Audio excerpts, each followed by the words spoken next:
What's going on there, YouTube, and welcome back to another comic book video. This is the channel where we sit down and cover different comic book stories from different comic book companies. Today, we're going to jump back over to Marvel Comics, and we're going to do a full story. A full story is where I basically combine different videos together to tell one overarching story. In this full story right here, we're going to cover the original Ultimates trilogy. Before Ultimatum, the big Ultimate Marvel event, you had the Ultimates, a team made by Nick Fury. And they had three big stories. Of course, Ultimates, Ultimates 2, and finally, Ultimates 3. Now, to give you the heads up, these videos are old. They are really old. So some of the sounds could be very bad. And also how I talked back then was not really good to a lot of people. But I have grown since then. So I'm asking you, when you're watching this video, please give me a break. But this is the original Ultimates trilogy from volume 1, 2, and 3. But I do hope you enjoy today's video.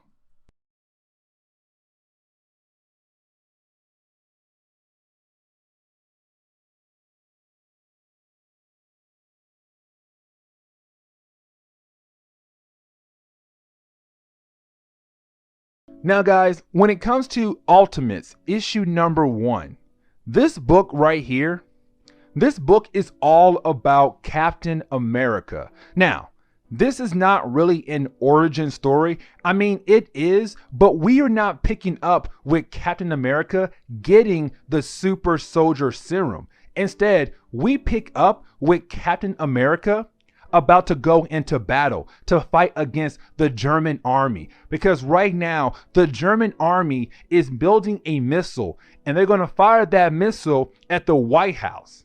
And so you have Cap and his team about to go into battle. Now, this is Mark Miller and Marvel saying, listen, when it comes to Ultimate Captain America, his origin story is similar to the main Marvel Captain America. They are similar. They are both fighting in World War II. They both try to be a big time superhero and they both get frozen in time. We see that throughout this whole book. It's basically Captain America fighting against the German army and trying to get to them and stop their plans to destroy the White House. Now, the only thing that is different about Ultimate Captain America fighting against the German army? What in the world is army? Anyways, the German army, he's not fighting against Hydra. You know, in the main Marvel timeline, Captain America, he was fighting the German army, but he was also fighting against Hydra and the Red Skull. But in this timeline, he's not fighting Hydra. He's fighting the German army. But the thing is though, they got some kind of alien tech that basically boost up their army, made their army better. And so the missile they are using, yes, it's going to hit the White House, but it's going to destroy a big portion of America around the White House. And so you have Captain America be that same superhero in the main Marvel timeline. He gets on the missile and tries to stop that missile from hitting the White House and killing 1 million of people.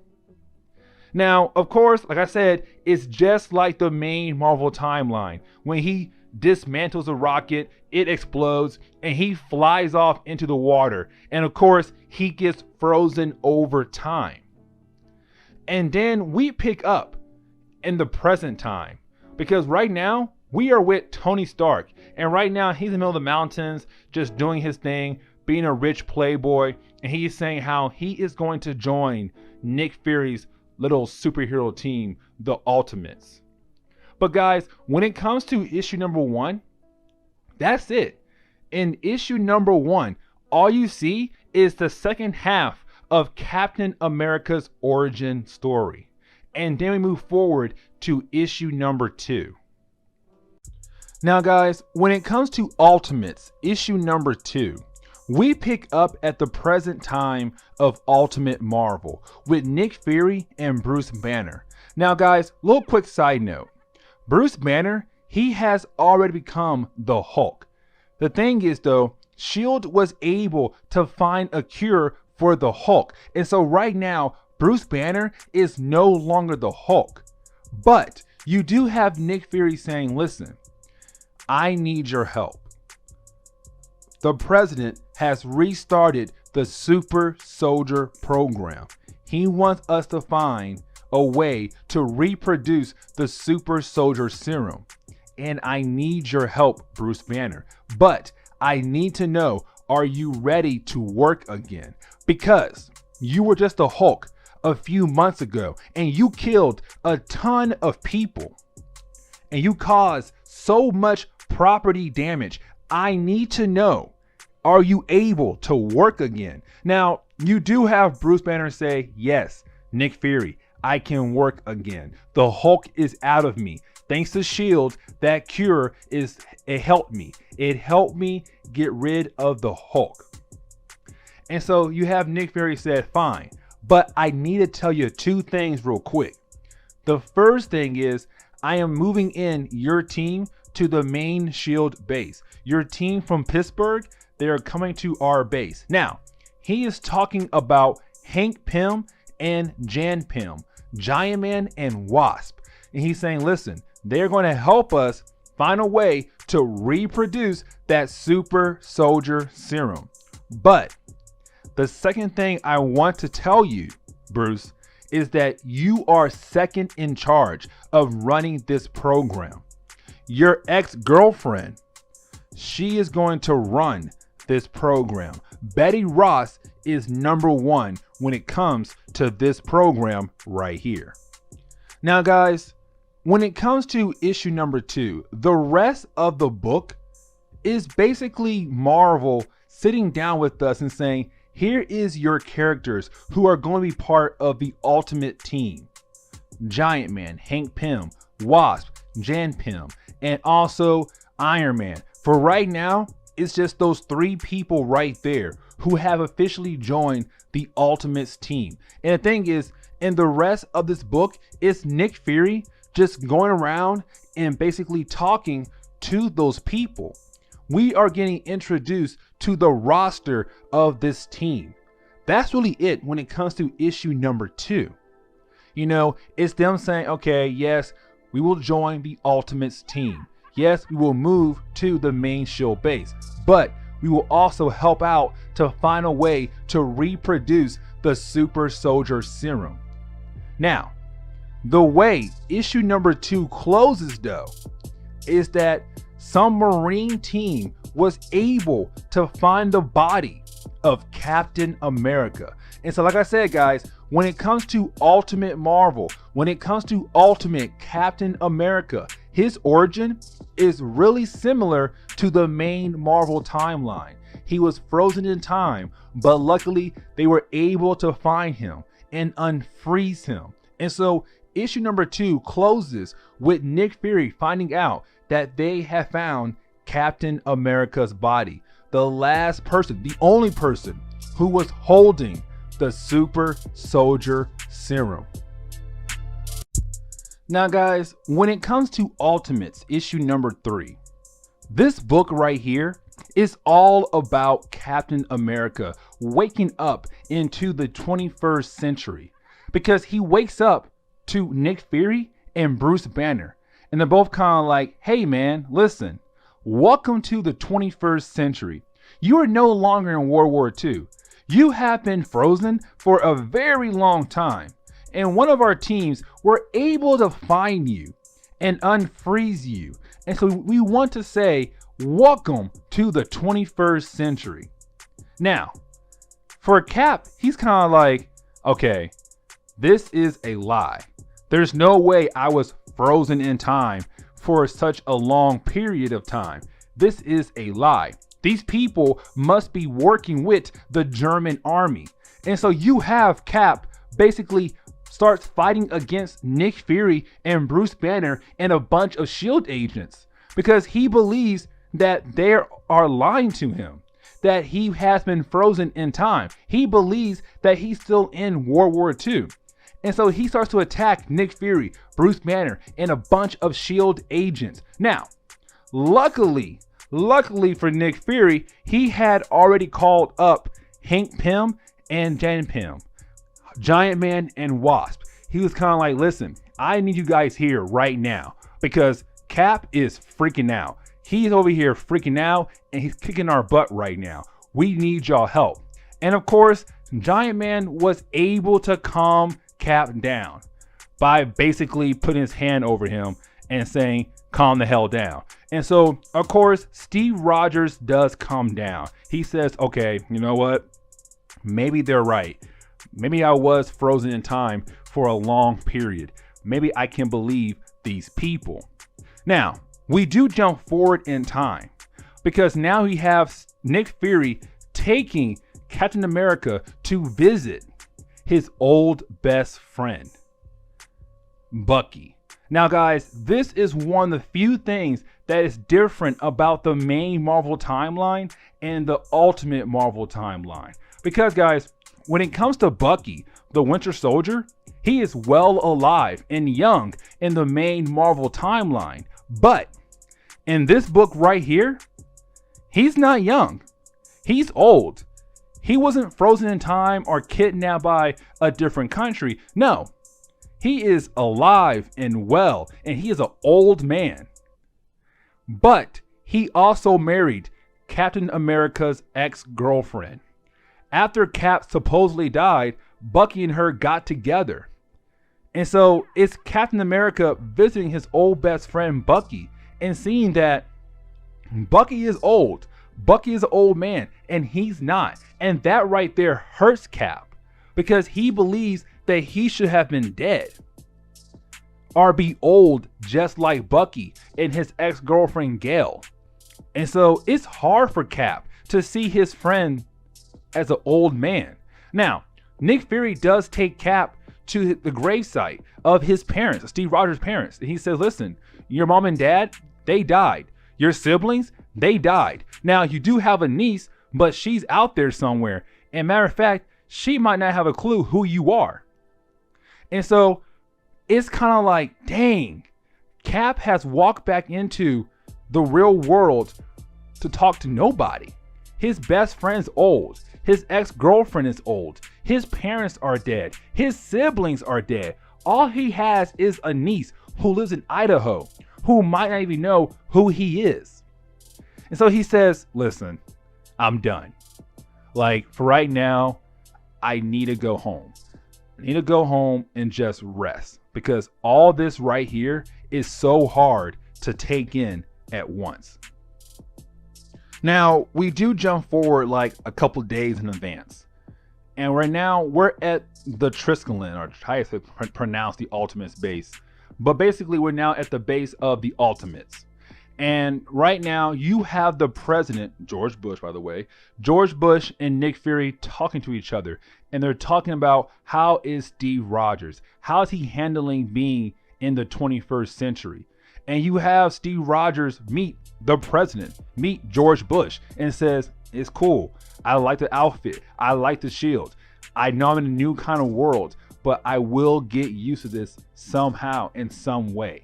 And guys, that is really it when it comes to issue number 3. It's just Steve Rogers taking in the 21st century, realizing that he's no longer back in World War II. He's in a new kind of world. And he has to learn how to live in it. And it's going to be a challenge for him. Now, guys, when it comes to Ultimates, issue number 4, this is the book right here, guys, where I have to say there is a lot of big moments in this book. But the thing is, though, guys, all those big moments are done in just a few pages. So most of this book is just fluff. For example, Tony Stark is being interviewed. And the thing is, the world is starting to learn more about the Ultimates. Word is getting out that America and S.H.I.E.L.D. are putting together a superhero team to take care of future super villains threats. But the thing is, you have America wondering, but why though? We only had one super villain threat, and that was Magneto, and the X-Men stopped him. So why in the world do we need another superhero team if we only had one superhero threat?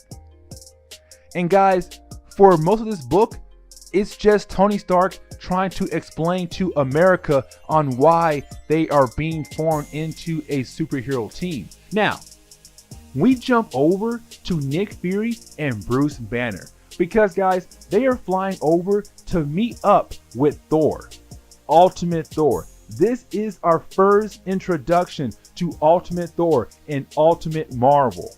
Now, guys, real quick side note. When it comes to Thor in Ultimate Marvel, he is completely different than the main timeline Thor. He is completely different. But the thing is, though, when it comes to Ultimates Volume 1, you do not get to see that. There's no chance for you to see the difference between the two Thors, not just yet. But in later stories, you are going to see how much different is Ultimate Thor from the main Marvel Thor. Now, you do have Nick Fury and Bruce Banner trying to talk to Thor and say, listen, man, we need you to join the Ultimates. We got Giant Man, we got Wasp, we got Iron Man and Captain America. Like, that dude right there is already a big name because he fought in World War II. Why not join the Ultimates? And you have Thor say, because I do not trust America. I don't trust your president. Why in the world should I join you people? Guys, when it comes to Ultimate Thor, I am not gonna lie. He is a hippie.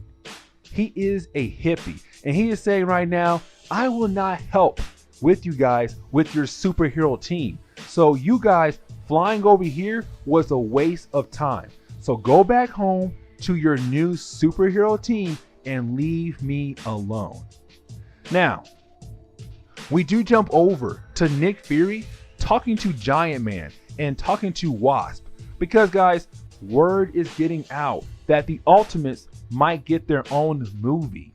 And so you have Nick Fury and Giant Man talking to each other about who should play them, what actors could play them in this movie.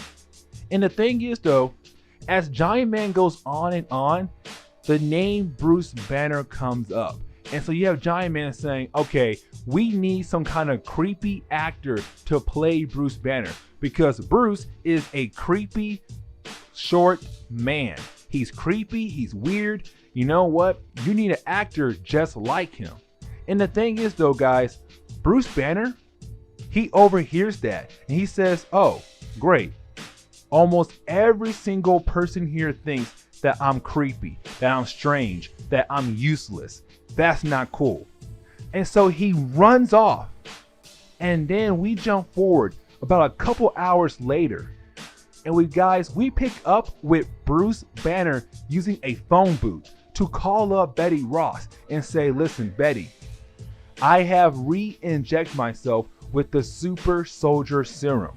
But this time I made a few modifications.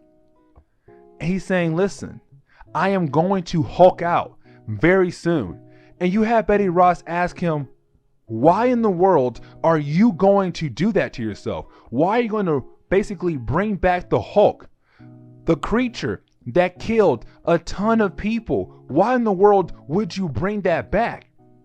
He says, because I'm going to make the Ultimates famous.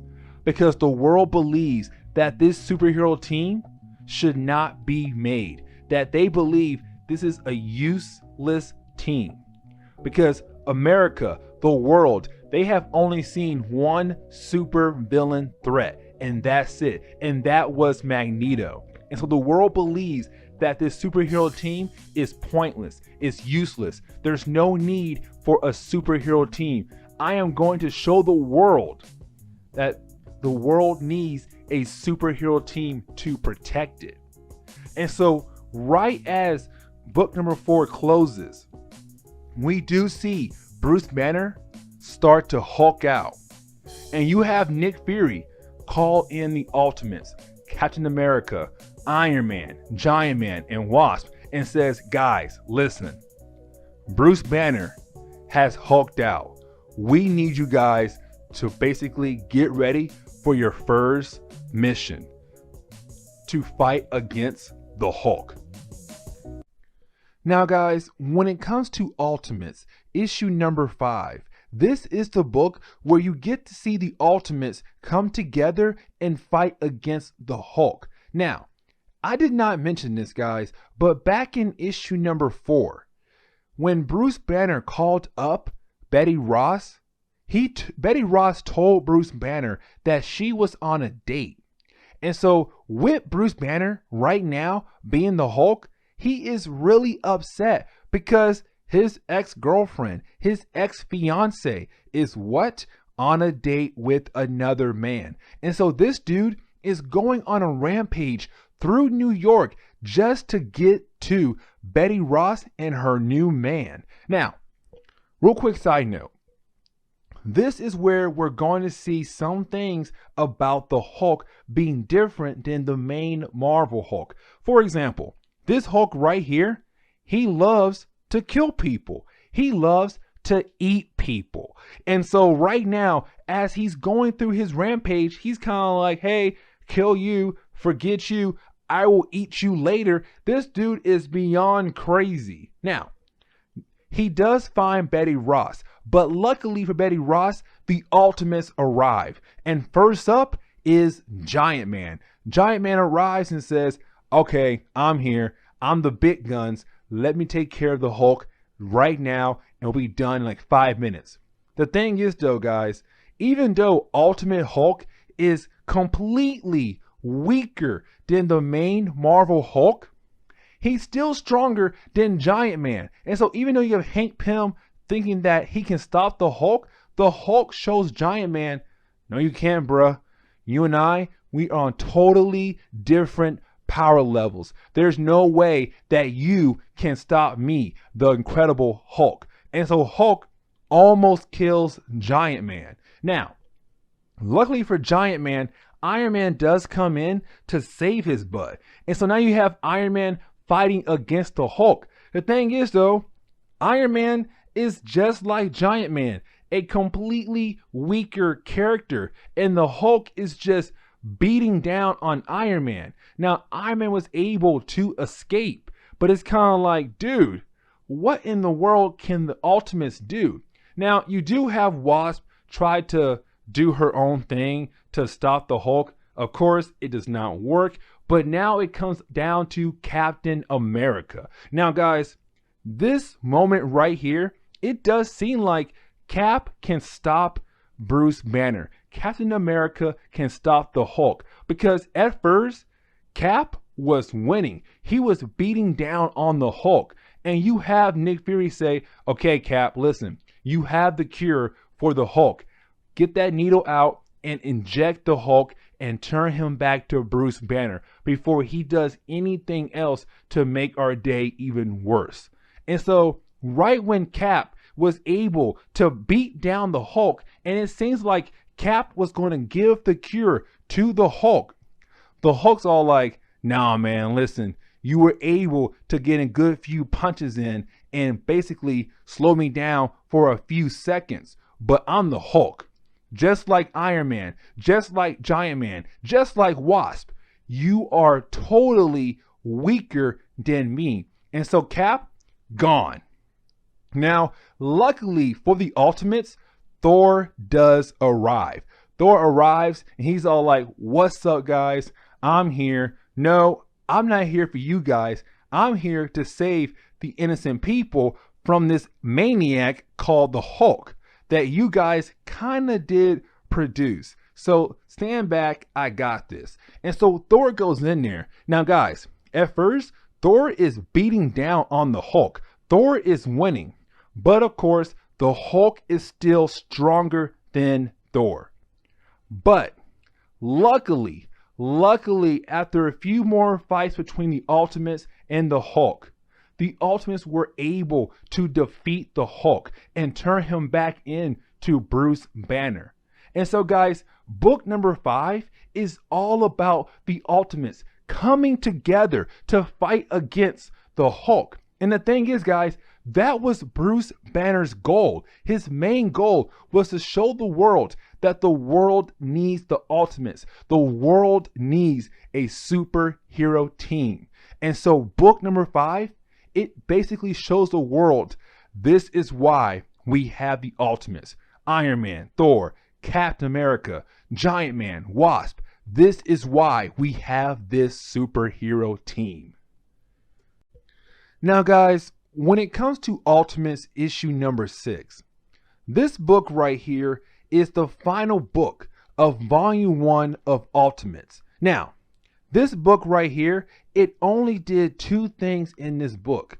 And so the first thing this book did is show us the new relationship between Captain America, Iron Man, and Thor. You have Marvel saying these 3 people, after fighting against the Hulk, that right there just made a brand new friendship between these 3 characters. Because you have Iron Man invite Thor and Cap over for dinner, and they're talking and they're getting along and they're telling each other big secrets. Matter of fact, Iron Man, he sits down and says, listen, Cap, I was able to find some of your old World War II gear. The same gear you wore while you were fighting in that war, I was able to find that gear.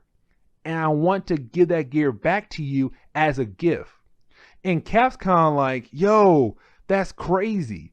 Then you have Cap talk to Iron Man and Thor and say, listen, it's weird being in the 21st century. You know, I was frozen in time for such a long time, and it's weird to be back here in the real world, but in the future where everything has changed.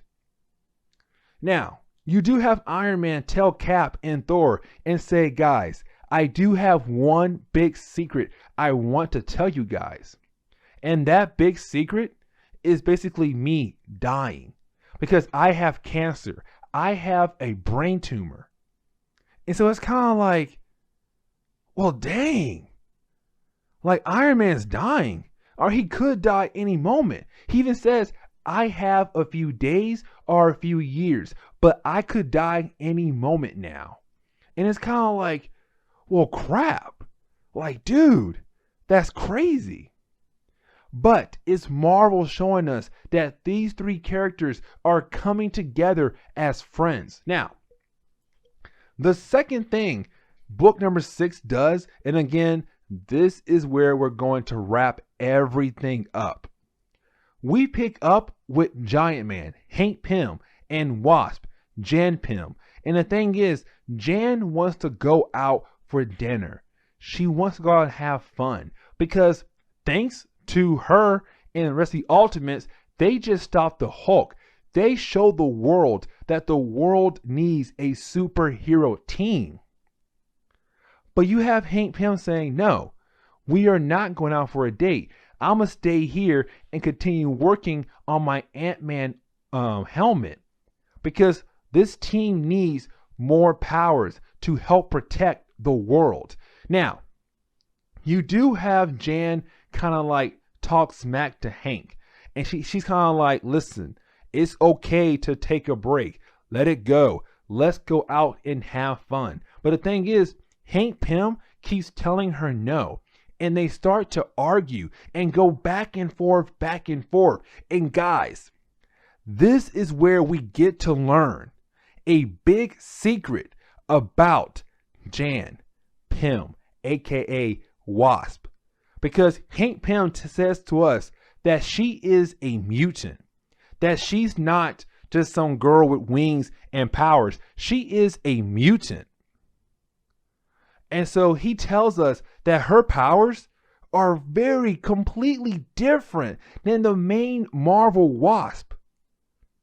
And so with that, she's kind of like, okay, yes, I am a mutant and my powers do some crazy things while we're in bed together, but let it go. He says, no, it's nasty, it's creepy, your powers are weird, I hate you. And like they start arguing and then they start fighting. And guys, this is Marvel bringing back the idea of Hank Pym slapping his wife in the main Marvel timeline. But in this book right here, it's a whole lot worse. They go back and forth, arguing, using their powers and everything against each other. But the thing is, when Wasp shrink down and tries to fly away, Hank Pym used the Ant-Man helmet to call in a bunch of ants to start attack her. And then he bug sprayed her, which basically poisoned her. And so at the end of issue number 6, Hank Pym, he snapped back and realized that he just might killed his wife using that bug spray. And that is where we're going to.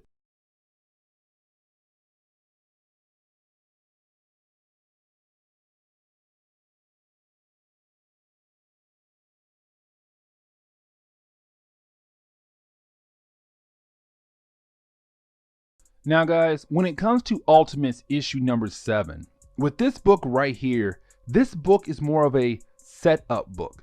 And what I mean is that this book right here is going to set everything up that's going to happen in volume 2. Because if you look back at volume 1 was more of, okay, this is how the team came together to fight against the Hulk. That was all volume 1. But looking at volume 2 is more of, the team is now going to face a bigger threat than the Hulk. And we also going to introduce newer characters to this story. And so volume 2 is completely different than volume 1. Volume 2 is going to be its own story. Now, when it comes to issue number 7, it does pick up right after issue number 6, about 2 weeks after. But basically right now, you have Captain America giving out a speech to the people, to the public at a mass funeral. And what I mean is that when Bruce Banner hulked out, he killed about 300 people. 300. And so you have the city of New York right now giving a funeral to all those people who died by the Hulk. And the thing is, guys, they're still looking for more bodies. So for right now, yes, it's 300, but it could be 400 or 500 or 600. We don't know just yet. Right now, all we know is that they found 300 dead bodies. Now, we do jump over to Bruce Banner because, guys, this is really important because right now you have this doctor walk down to Bruce and kind of like, hey man, listen, so here's some information for you. For right now, the public has no idea that Bruce Banner was the Hulk who killed those 300 people. Right now, they believe the Hulk was somebody else. So you're good for right there. But I do have some bad news for you. The thing is, you can never leave this cell.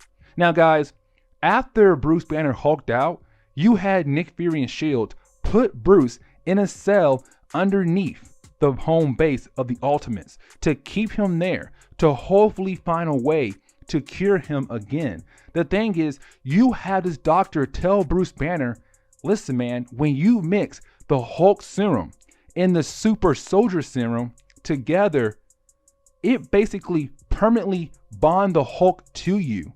We can't get rid of it at all. It is bond to you forever. The Hulk persona will never go away. It is bond to you forever. And the thing is, guys, when it comes to Ultimate Hulk, the last time he hulked out, S.H.I.E.L.D. was able to give Bruce Banner a cure, but this time they can't.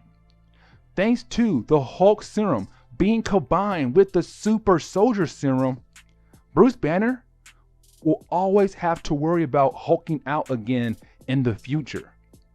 And that is huge. Now, we do jump over to Captain America, Betty Ross, Iron Man, and Nick Fury. because right now they're at a hospital because they just got word that Wasp is in critical condition. I can never pronounce my words correctly, but right now she's in critical condition right now in the hospital. And so it's kind of like, what happened to her? And the thing is, the team comes to find out that it was Hank Pym, that Hank Pym badly abused her to the point where she's right now laying in a bed in the hospital and she could possibly die. And so you have Nick Fury kind of like, well, what the hell?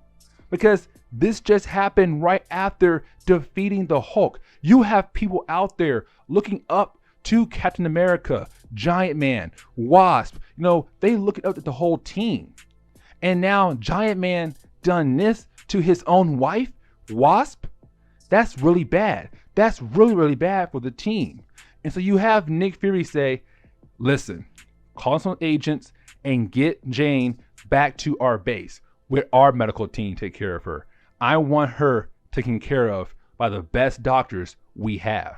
Now, to wrap up book number 7, we do jump over to Nick Fury in his office. Now, guys, this is where we get introduced to Black Widow and Hawkeye and the Ultimate Universe. Now, we only get a brief moment, but basically you do have Nick Fury talking to them about sleeper agents that they're going to attack. Now, we don't know who they're going to attack, but all we know is that Black Widow and Hawkeye are about to attack some sleeper agents for some unknown force.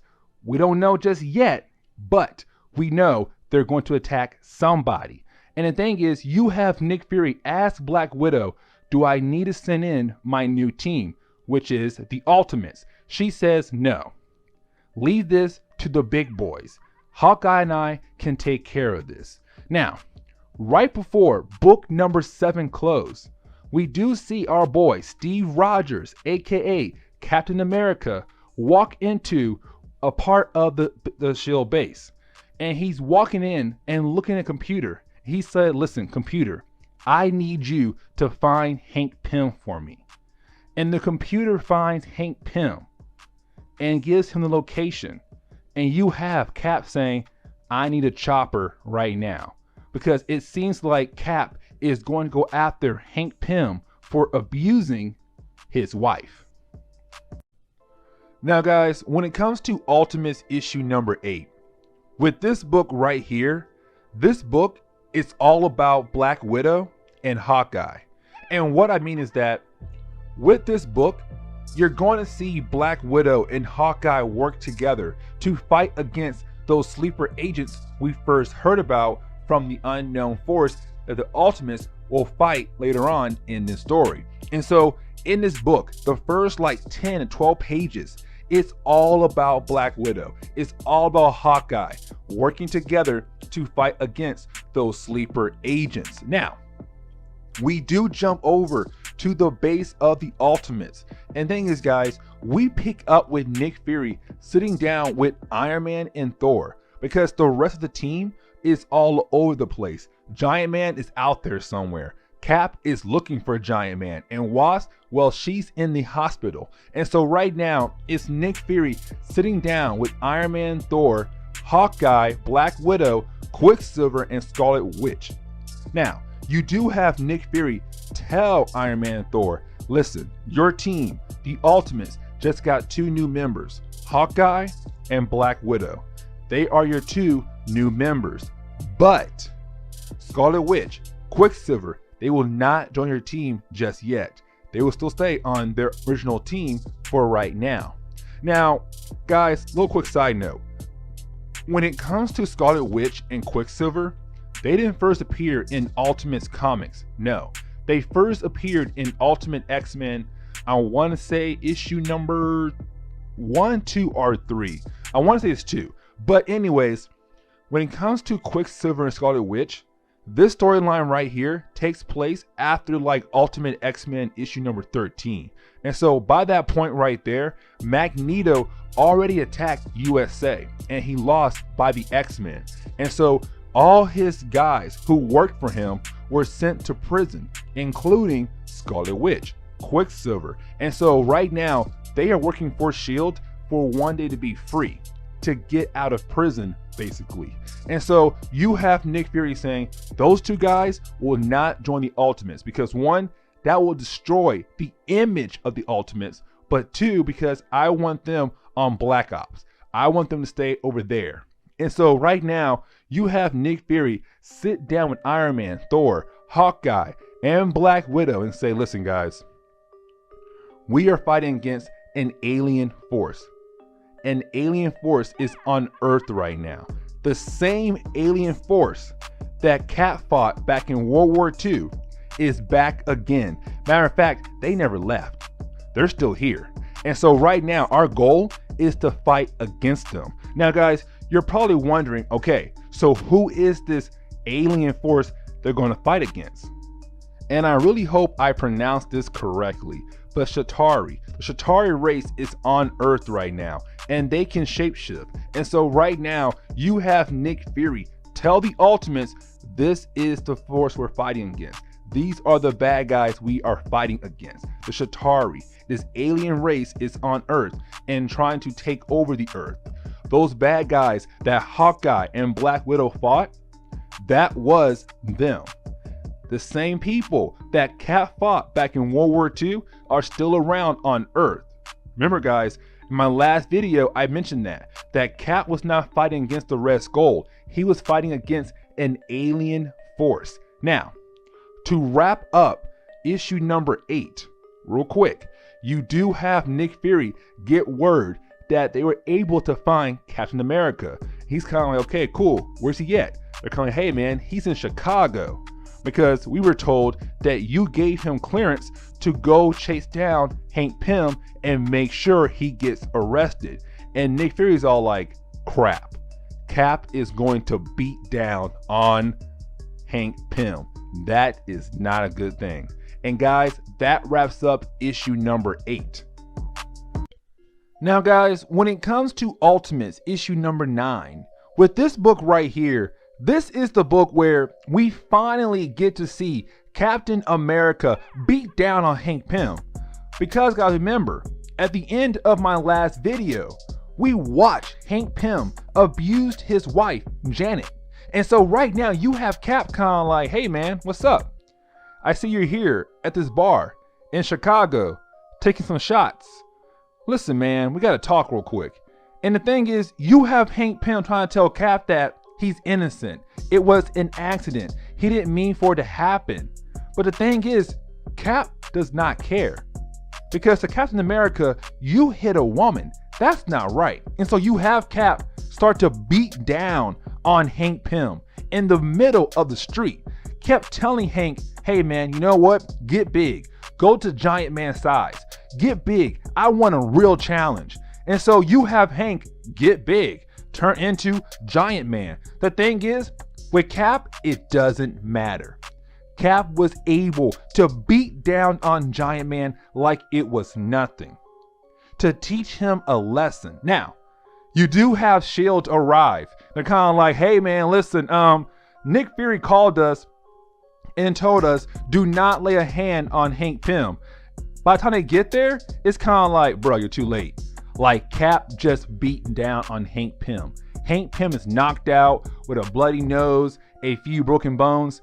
Listen guys, you're late. Matter of fact, y'all probably get fired on the way back to base. Now, we do jump back over to the base of the Ultimates. Now, this is where the team is getting together. They're getting ready to attack the Chitauri race, who are right now invading Earth.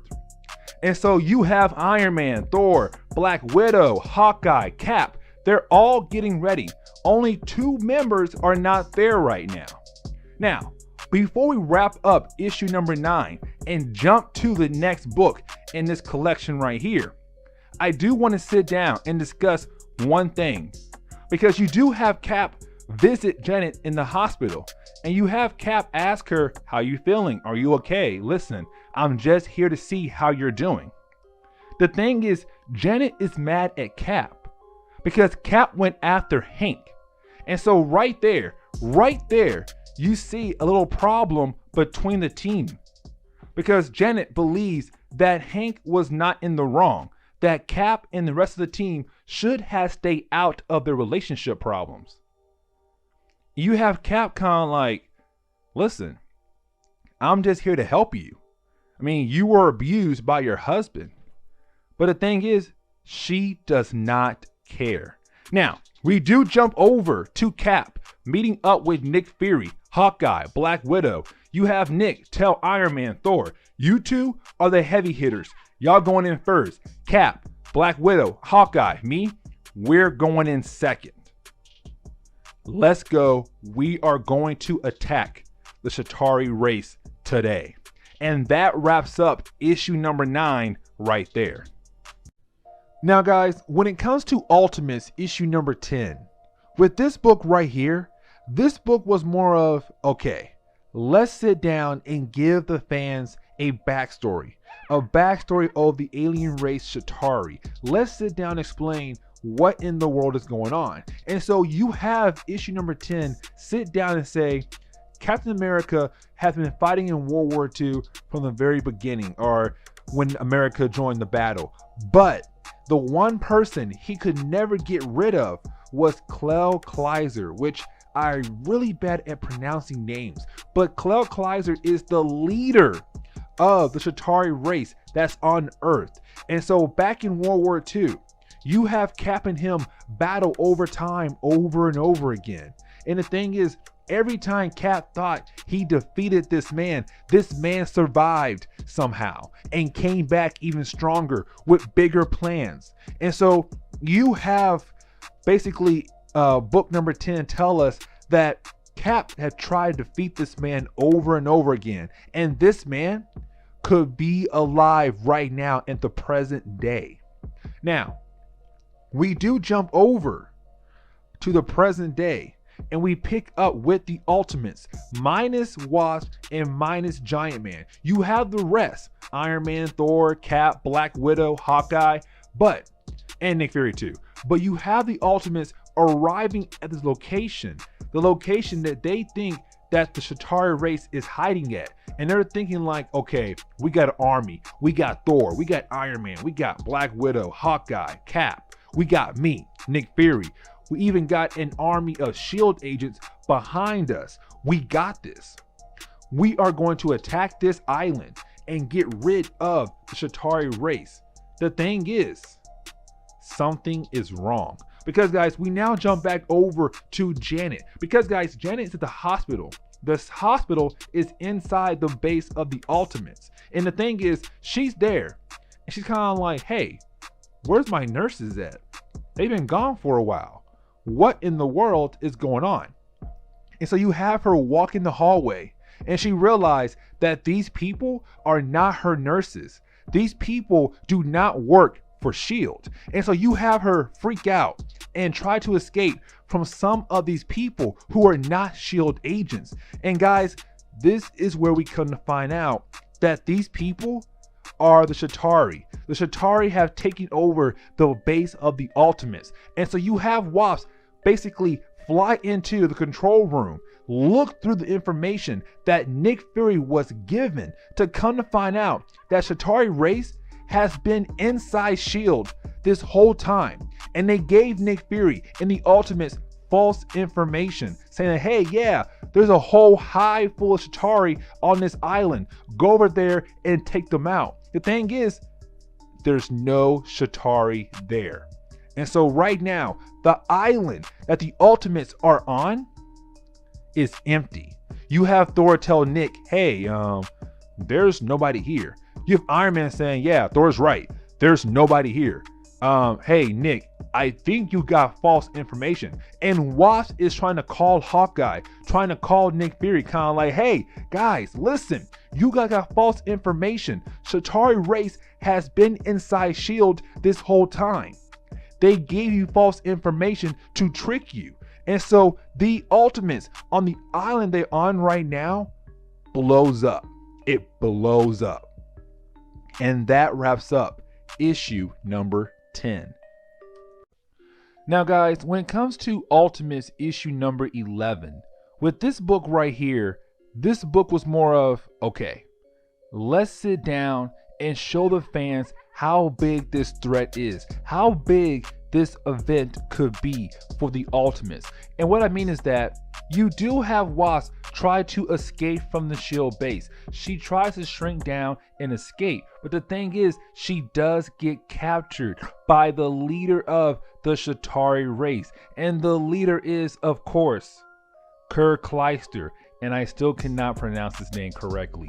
But the thing is, guys, this is big, because the last time we saw Kleister in Ultimate Marvel Comics was back in issue number 10, the last book. And the thing is, it seemed like he died at the end of World War II. But to come find out, he didn't die.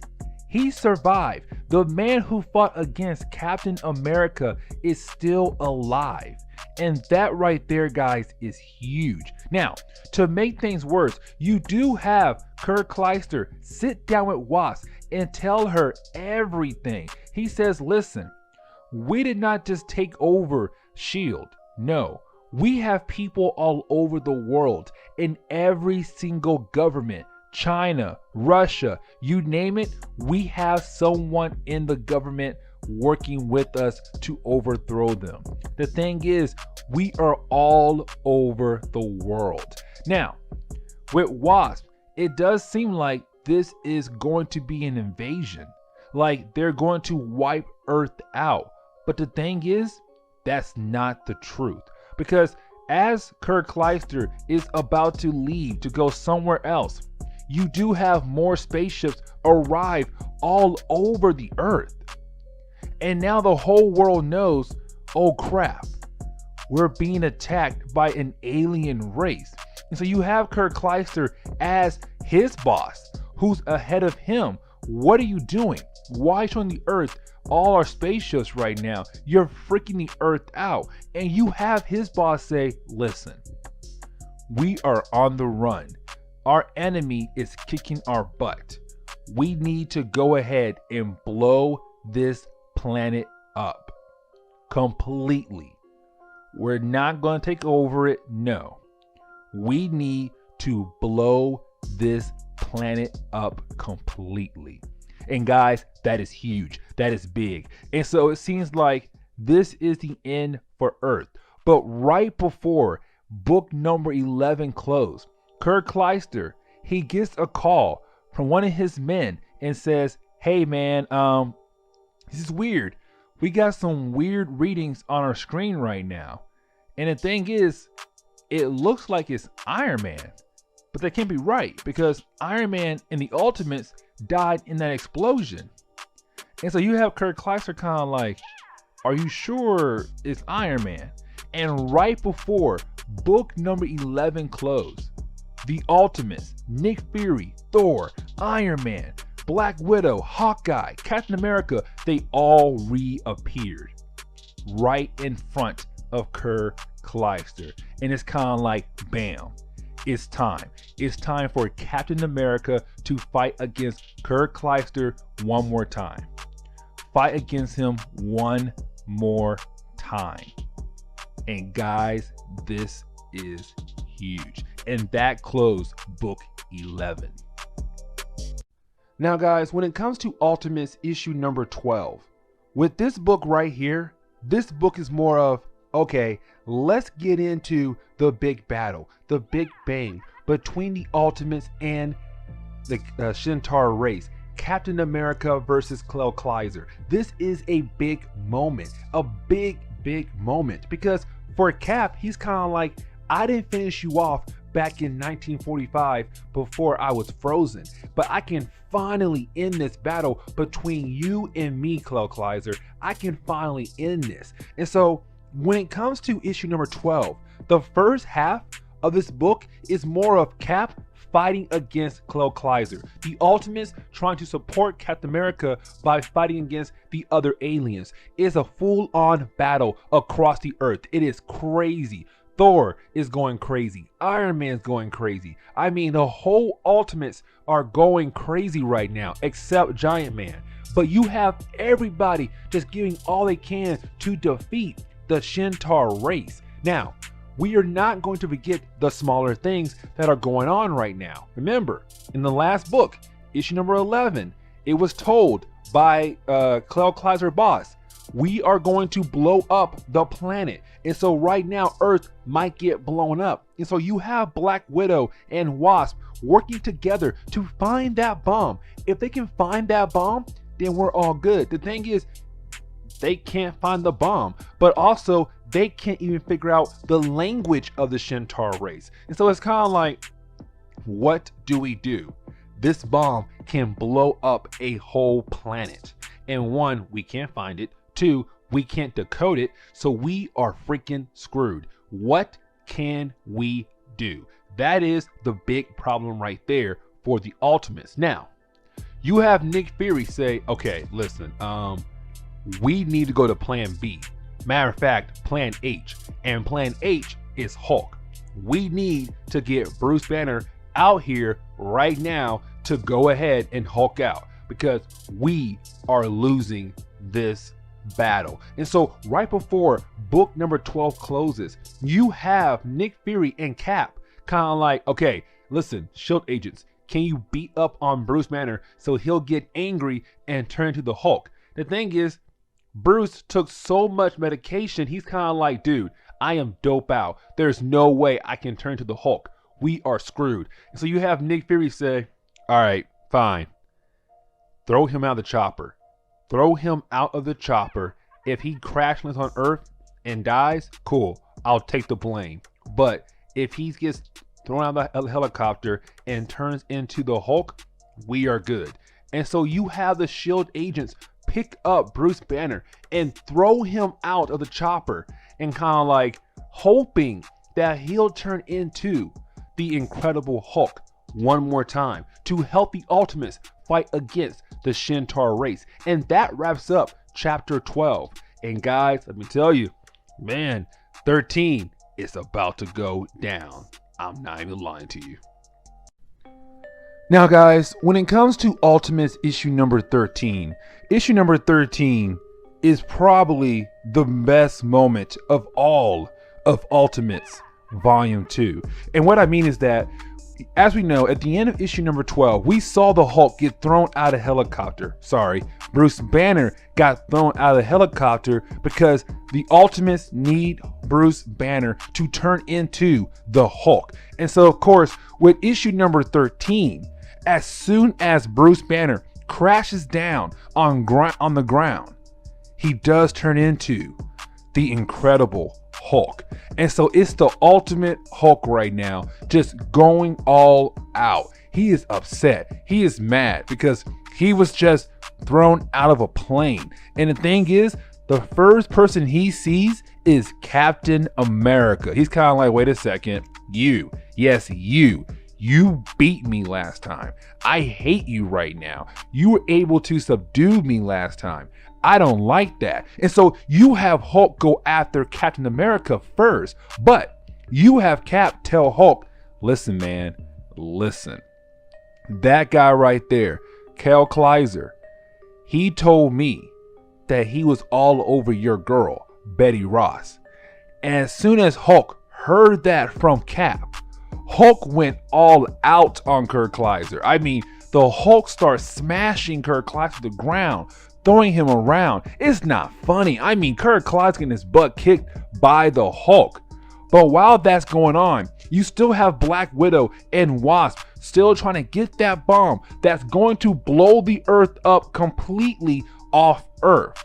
And so you have Black Widow and Wasp say, call in Iron Man. Call in Tony Stark. This man's the smartest man on the planet right now. We need him here now. Call up Iron Man. Get him out of the sky down here right now to help us out. And so Iron Man flies down. He's kind of like, hey, what's up? Okay, I see this alien tech, this alien language. Okay, cool. Bad news for you guys. I have no clue what to do here.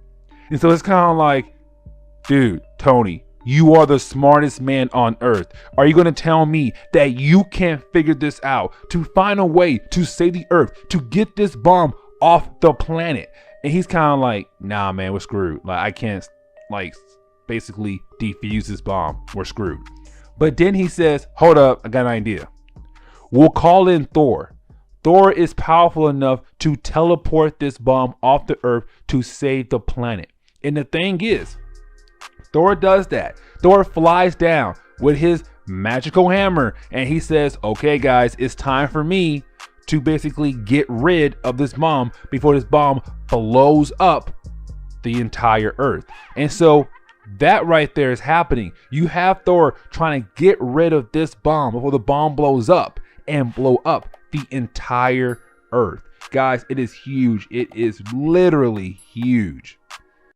Now guys, when it comes to Ultimates issue number 14, this book right here is the let's go ahead and wrap everything up book. Let's go ahead and wrap everything up and just move forward to the next story. Because guys, with this book right here, you still have Thor trying to teleport that bomb somewhere else. Remember, this bomb is supposed to blow up the entire planet of Earth. And so you have the Ultimates freaking out. Matter of fact, you have Black Widow, the person who's freaking out the most, because comes to her and almost every single person on Earth, they don't believe in Asgard. They don't believe in the multiverse. And so when you have Thor saying he's going to teleport this bomb somewhere else outside of the Earth universe, she's kind of like, well, that's bullcrap. There's no way you can do that. There's no Asgard. There's no this and that. Thor, you're just crazy in the head. Your hammer may be powerful to do all these different things, but there's no way your hammer will let you teleport a bomb this size to somewhere else in the multiverse, as you call it. And the thing is, Thor turns around and says, watch me go. And so Thor does what he says he's going to do. He teleports that bomb off the earth. Next thing you know, the bomb blows up in a different universe. All they feel is just small ripples throughout the multiverse. And that is it. And you have Black Widow kind of like, oh, I was wrong. Now, you do have the Ultimates basically defeating this invasion from the Shintar race. The Avengers defeated them. They got the Hulk turned back to Bruce Banner, and they go back home all happy and everything. Now, to wrap up some other stuff that happened in this book, you do have Janet talk to Hank Pym. Remember guys, at the end of volume 1, Ant-Man, aka Giant Man, badly abused his wife, Wasp. And so it's kind of like, what's going to happen between them? Are they going to get back together? Because we also found out that they have been in an abusive relationship for their entire lives, since college. And so it's kind of like, will she go back to Giant Man after this last incident? She has in the past, but will she do it again? And so you have Wasp tell Hank Pym that we are over. We are never getting back together. You abused me to the point where I almost died. I do not want to get back with you, and hangs the phone up. Now, we do jump over to the White House because the Ultimates were basically called to the White House to celebrate because they saved the Earth. Now, reason why I want to point this big moment right here out, because you do have Captain America and Wasp becoming a couple at the end of this book. Because I did not want to jump into Ultimates 2 before I said this thing right here. Captain America and Wasp become a couple. So it's kind of like, okay. And also we find out that Black Widow has a little thing for Iron Man. And so this is all.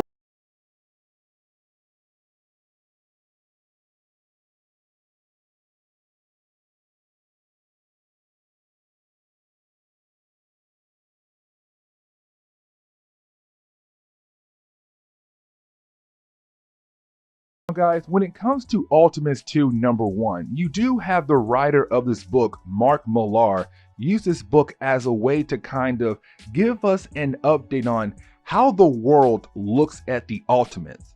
And what I mean is that, guys, remember, when it came to the Ultimates, they were made to protect America and only handle American problems, but also they should only be in America only, not in other countries. But the thing is though, guys, we pick up with Steve Rogers right now being flown into another country to go on a rescue mission to save a bunch of American hostages. But the thing is though, guys, this is Nick Fury crossing that line, because you told the public, you told the government, hey, listen, this team I'm building, they're only going to handle problems in America, not outside America. But here they are now going into other countries and doing things like this. And so that right there kind of scares the public, because as soon as Steve Rogers is able to bring those people back home to America, you have all these different news channels kind of like, look at this. This is not right. Yes, I'm happy those men and women are able to come back home to their country, but Nick Fury crossed the line. He told us that, hey, you superheroes will not be sent out into other countries, and here you are now. You are now out there in other countries doing SHIELD work. And honestly, that can scare other countries, but also scare the public here home in America. Now, thing is though, guys, you do have Tony Stark go on to each of these news channels as an interview, but as a way to say, listen, we're not going into other countries to handle war. No, we're going into other countries to bring back people home who got captured by those people in other countries. Remember, Steve Rogers was flown into the other country to save those American hostages, and that was it. He was not there to get any kind of, blueprints or anything. He was sent there only to save people's lives, and that's it. The Ultimates are not going to be sent out into Iraq, Iran, or wherever to handle different problems. No, we're here to just do the small things, protect the Earth, but also just go out there and bring back people home who've been captured by other countries. Now, the thing is though, guys, we do jump over to Thor. Now, this part right here is honestly huge. Now, guys, when it comes to Ultimate Thor is completely different than his main Marvel Universe counterpart. And what I mean is that, guys, when it comes to Thor and Ultimate Marvel, he does believe that he is from Asgard, that he is the god of thunder. But the thing is though, guys, you have Mark Millar back in Ultimates 1 kind of give us the idea that Thor is just a crazy man. Matter of fact, guys, back in Ultimates 1, you have Mark Millar tell us that Thor was a psych patient, meaning that this man is a tad bit crazy. But the thing is though, guys, you have Thor walk into this restaurant. But the thing is though, guys, he does sit down to talk to Volstagg. Now, guys, Volstagg is honestly one of Thor's closest friends in the main Marvel universe. Back when Thor was a young boy, he had 3 close friends, and they were known as basically the Warriors of 3. But Volstagg was kind of like the main person Thor was close to. But the thing is though, guys, in the Ultimate Marvel universe, you have Volstagg come down from Asgard to warn Thor about Loki. He says, listen, your father Odin sent me down here to warn you about your brother because he has broken out of prison. Now, the thing is though, guys, after Volstagg says that, you do have a waiter kind of walk up to Thor, asking him, is he okay? And you have Thor asking the waiter, why do you ask? And the waiter says, because you have been talking to yourself for 5 whole minutes. Meaning that, guys, this is Mark Millar continuing with the idea of Thor being a crazy person, because Volstagg was never there. Thor was talking to himself. Now, we do jump over to Steve Rogers, the Wasp, Bucky Barnes, and also his wife, Gail. Now, guys, remember, Gail is basically the ex-girlfriend of Steve Rogers back in the 1940s. But the thing is though, after Steve Rogers had disappeared, Bucky Barnes and Gail got together. But the thing is though, guys, right now you have these two couples kind of hanging out at some kind of big event. The thing is though, guys, when Steve Rogers leaves the event and he walks outside, he does get ambushed by a bunch of reporters. Now, the thing is though, guys, these reporters are kind of like, hey, listen, word just got out that Bruce Banner was the Hulk. And last year, the creature y'all stopped in New York who killed 800 people was Bruce Banner. Now guys, this is huge because back in Ultimates 1, yes, the Ultimates did fight against the Hulk. But the thing is though guys, you had Nick Fury and S.H.I.E.L.D. tell the public and also the American government that that creature was some kind of monster that got released in the world and the Ultimates went out there to stop it.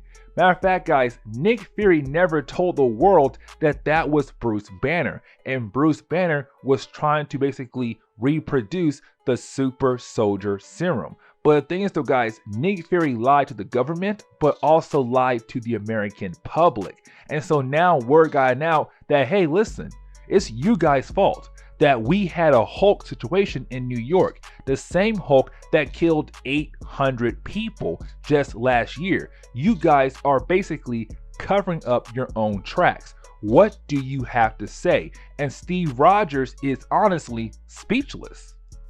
Now guys, when it comes to the second chapter of this storyline, you kind of have Mark Millar introduce the idea of Captain Britain. Now the thing is though guys, we do not learn the origin of Captain Britain until later on in this story. As a matter of fact guys, that is when we're going to learn everything about Thor and Captain Britain at the same time. But then so guys, you have Mark Millar saying Iron Man is just helping Captain Britain out with some kind of mission, while Quicksilver and Scarlet Witch are on vacation. But the thing is though guys, you have Nick Fury call up every single member of the Ultimates to come back to base, because this is huge. Somebody told the world that hey listen, Bruce Banner was the Hulk, and we lied to the public about it. But the thing is though guys, at this point right here, we also come to find out Thor is no longer a member of the Ultimates. He left the team after the ending of Ultimates 1.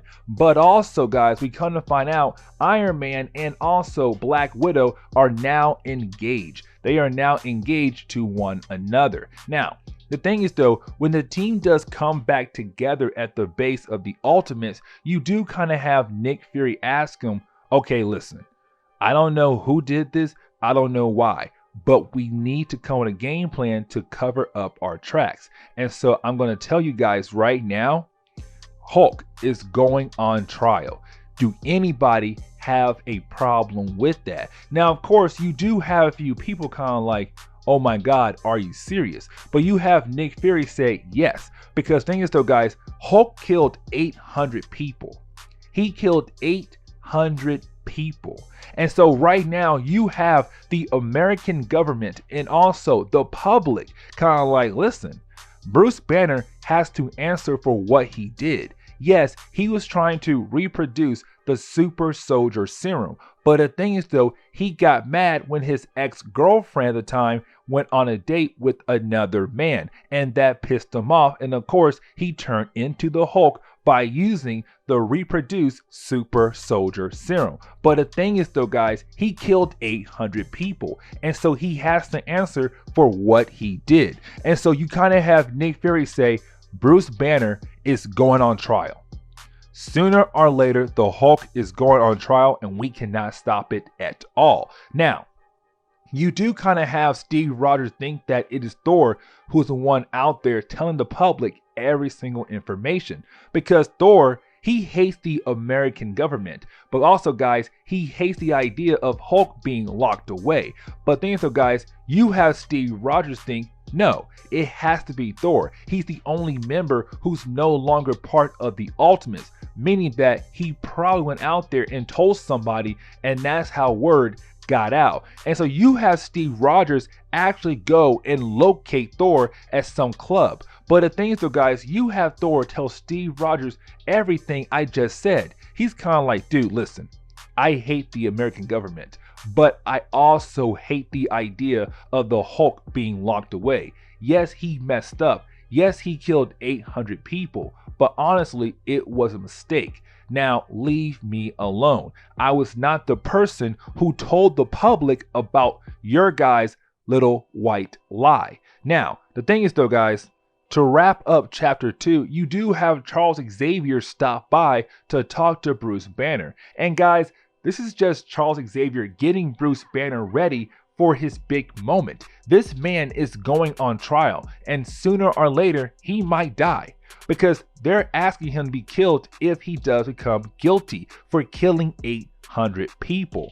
And honestly, that's really the end of chapter 2. Now guys, when it comes to the third chapter of this storyline, this chapter right here is probably the most important chapter in this video, and you'll see what I mean as we go through this chapter right here. But the thing is though guys, we do open up with the trial of the Hulk. Now guys, this trial, it does go on for a few pages. But the thing is though guys, you do have Mark Millar, the writer of this book, bring in Ultimate Matt Murdock, aka Daredevil, in as the lawyer for the Hulk. And you have Matt Murdock trying to defend the Hulk in court. But the thing is though guys, this is probably the toughest case Matt Murdock has ever taken. You have to defend a man who killed 800 people. Now, the thing is though guys, we do jump over to Betty Ross and also Bruce Banner. Now guys, at this part right here, this is Mark Millar building up on the trial, because you have Betty Ross and Bruce Banner both agree that they're both at fault for him being on trial right now. You have Betty Ross say, listen, I should have not gone on that date with that other man.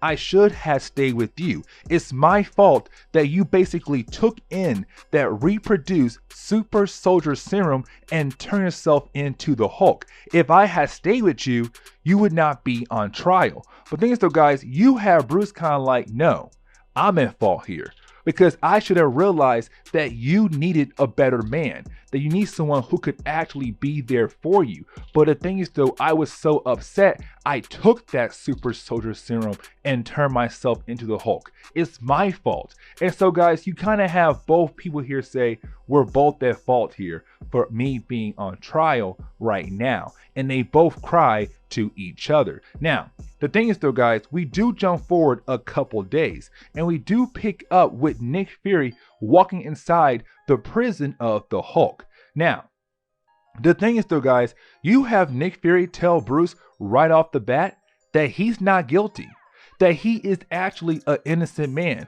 that the court ended today with them saying Bruce Banner is not guilty. And so you have Nick Fury pull out a bottle of champagne and kind of like, bruh, we're going to celebrate right now because you are an innocent man. But the thing is though guys, as soon as Bruce takes a sip out of his cup, he gets knocked out just like that. Bam, out cold. And it's kind of like, yo, Bruce, like, what happened?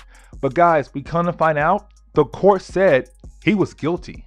He was guilty. And again, the American public, they asked for the Hulk to die for killing 800 people. And so you have the Ultimates going on with their plan to actually kill off the Hulk. Now, the thing is though, guys, you don't have Mark Millar really show us how they killed off the Hulk. He just supposedly died. But the thing is though, guys, we do jump forward again a couple days ahead, and we do pick up with Hank Pym right now walking inside his apartment. But the thing is though, guys, as soon as he walks inside, he does get a message on his phone. And that message is basically coming from Bruce Banner. And he says, you were right, Hank. It worked. I'm okay. Meaning that somehow Bruce Banner is a free man. He escaped the Ultimates, even though we saw a few pages of the Ultimates going on with their plan to kill off Bruce Banner. Something happened between that point and now where he got away. And now he's out there in the world.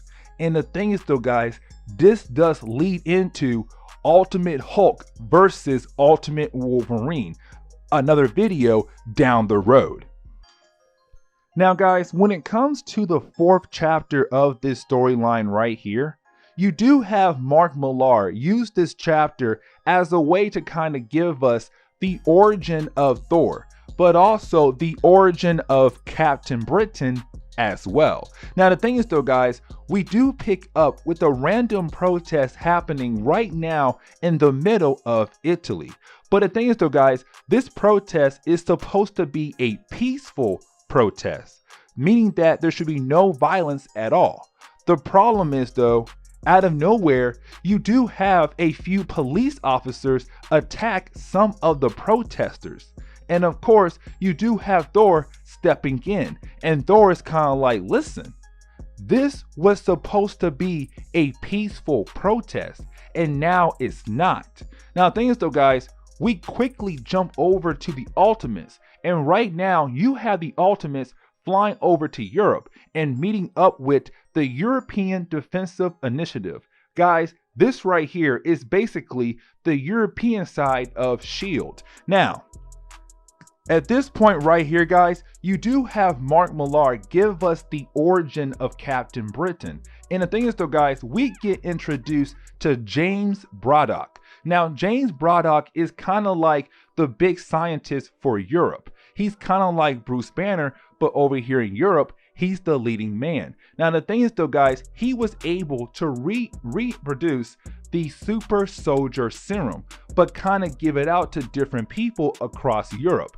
And the thing is though, guys, he gave this super soldier serum to his son, Brian Braddock, who became Captain Britain. But the thing is though, guys, you also have James tell us, the readers, that you also have Captain Italy, Captain Spain, and Captain France. You have all these different captains from across Europe. It's them kind of expanding the super soldier project. Now, the thing is though, guys, you do have the Ultimates walk into another room. And guys, we get introduced to Gunnar Goldman.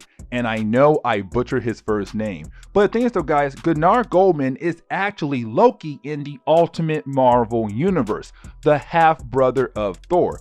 But the thing is though, guys, Goldman is actually a scientist. He's not the god of mischief.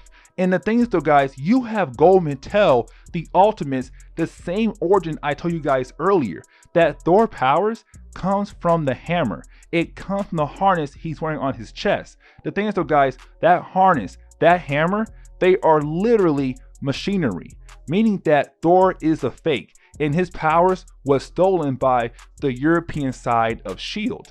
And the thing is though, guys, you have Nick Fury say, we have to bring in Thor, because right now Thor had attacked those police officers at that protest. And so you have Nick Fury tell the Ultimates that you guys are going to team up with Captain Britain, Captain Spain, and Captain France to go after Thor. And the thing is though, we were able to locate Thor in Norway. So you guys have to fly out to Norway to go stop Thor, because Thor must be brought in for his crimes. He attacked police officers. And the thing is though, that is against the law. Now guys, when it comes to the 5th chapter of this storyline, honestly guys, this 5th chapter is just the Ultimates fighting against Thor. Guys, you have Mark Millar give us a 15-page battle. I'm pretty sure it's 15 pages, but you have Mark Millar give us a 15-page battle of the Ultimates fighting against Thor. Now guys, remember, the reason why they're trying to bring Thor in, because one, he attacked police officers at that violent protest, but also because, hey, his equipment he used to become Thor is stolen equipment. And so right now you have the Ultimates fighting against Thor. They're trying to bring him in because of what he's been doing. Now, the thing is though, guys, of course, the Ultimates were able to defeat Thor only because they had backup this time. They had Captain Britain, Captain France, Captain Spain, Captain Italy. They had all these guys behind their back right now to basically help them fight against Thor. The thing is though, guys, after the Ultimates were able to defeat Thor, Thor gets locked up in Hulk's old prison. But the thing is though, guys, Hulk gets greeted by his brother Loki. Now, this right here, guys, this is a huge moment because, guys, remember, Mark Millar, this whole time in Ultimates 1, Ultimate War, and also the first 5 chapters of this storyline, sorry, 4 chapters of this storyline, Mark Millar had given us the idea of Thor is just a crazy man. He is not really Asgardian. Matter of fact, his powers are just coming from machines and that's it. He is not a real god of thunder. But the thing is though, guys, you have Loki appear in Thor's prison and he starts to talk to Thor, making fun of Thor. He's kind of like, I did all of this. I'm the one who basically got you locked up. I'm the one to make your friends turn on you, to bring you in. Because again, I am the god of mischief. But the thing is though, guys, you have Thor call out to his security guard saying, listen, there's someone down here with me, get him out of here. When the guard looks at the TV, all he sees is Thor, and that's it. And you know, the guard kind of like, dude, you're down there by yourself. You're a crazy man. There's no one else down there. And guys, this is Mark Millar kind of getting the idea of, yes, Thor is crazy. Or actually, is he crazy? Because again, Loki is the god of mischief. He could really be there, and Thor could be really the god of thunder. It's him kind of saying, what do you believe in? Is Thor crazy or Thor is the god of thunder? Now, to wrap up the 5th chapter of this storyline, we do jump back over to Nick Fury. And the thing is though, guys, remember, Nick Fury in the Ultimates, mainly Tony Stark. But the thing is though, guys, you had the Ultimates tell the public and the government, we're not going to other countries to do other things like war or anything. We're only here for America. We're only going to handle problems in America, and that is it. We're not going to do anything else at all. The thing is though, guys, to wrap up chapter 5, you have Nick Fury talk to Captain America, Hawkeye, and Iron Man and say, listen, we got a problem in the Middle East. And this is Nick Fury basically breaking that promise, saying, hey, we're not going to other countries, but now we are. We have problems in other countries and we need to go out there and handle those problems. Now guys, when it comes to the 6th chapter of Ultimates 2, you have Mark Millar use this chapter as a way to kind of be an interlude between Ultimates 2 Volume 1 and Ultimates 2 Volume 2. Now with this chapter right here, he basically focuses on Hank Pym. Now, at this point right here, Hank Pym is honestly a free agent. He is no longer works for S.H.I.E.L.D. He is no longer part of the Ultimates. This man is literally a free agent. But the thing is though, guys, when it comes to Hank Pym, he's out in the world looking for a purpose. And he does run into, well, the Defenders. Now, with this group right here, guys, this is honestly a very, very strange concept in Ultimate Marvel. They are a group of people who want to be superheroes. The problem is though, guys, they have no powers. They have no fighting skills. And also, they do no superhero work at all. This team is a pointless team. But the thing is though, guys, you have Hank Pym run into this team looking for a purpose. Now, the thing is though, guys, that part right there is honestly pretty minor. The more important thing about chapter 6 comes at the very end. We come to find out, guys, someone on the team is a traitor. And what I mean is that, guys, this person walks into Hank Pym's apartment and this person does tell Hank Pym, listen, I was the one who basically told the world about Bruce Banner. I'm the one who's trying to change things for this world. And things so guys, you have this person say, I am going to change everything for the betterment of this country and also this world. And it's kind of like, okay, who is this person?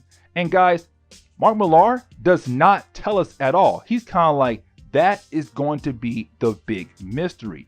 But you do have this person turn on Hank Pym's TV to show him, look, Nick Fury lied. Remember, Nick Fury told the world, we will not go into other countries to do anything at all. And here he is right now. He sent in the Ultimates to go to some country in the Middle East and right now taking all of their equipment. And it's kind of like, oh crap. He did lie and now it's on TV and this is huge.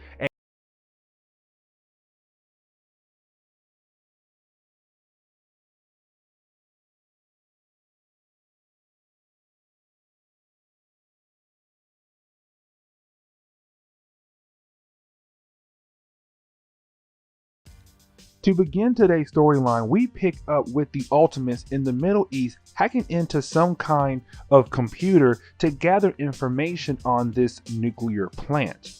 Now, this is huge because remember, Nick Fury said him, the Ultimates, and all of S.H.I.E.L.D. would not invade other countries at all. That the Ultimates program was made to just protect America, and that is it. But we open up the second half of Ultimates 2 with the Ultimates invading this nuclear plant full force. Not just Captain America, you are talking about the whole team and the European partners to help out with this full-on invasion. Of course, they are here to shut down all the nuclear weapons and move the people who are forced to work there out of the building. But there is a quick glimpse of Captain America talking to a kid, but this kid looks like he hates Captain America for invading their country. Now this does take place 6 weeks ago. And so we then jump over to the present day at the Triskelion. And this is us picking up with the fact that the public is upset with S.H.I.E.L.D. for 2 things. One, the fact that Thor has been arrested, but also the fact that the Ultimates have invaded another country, which is huge. But we do get this conversation between Tony Stark and Thor while Thor is locked up. But you have Thor tell Tony that he was right, that he knew S.H.I.E.L.D. would invade other countries, and the fact that the Ultimates would just fall in line. Iron Man is trying to fight back in the conversation with the fact of this country they just invaded was going to attack neighbor countries around them. But you have Thor once again say, all they have to say is nuke, and you fall in line. Now Iron Man won't listen to Thor because Thor is a crazy man who supposedly believes that he is a god. Now we jump over to one of the most important parts, not just in this story, but for the character Hawkeye in the Ultimate Universe. Because we pick up a couple hours later, but this part takes place after the Ultimates had dinner together over Hawkeye's place. Now, the big problem comes when Hawkeye's wife hears the doorbell, and she thinks it is a Scarlet Witch coming back for her purse that she left behind. But when Hawkeye's wife opens up the door, she gets shot in the head. And then we see a bunch of men with guns just invade the home of Hawkeye.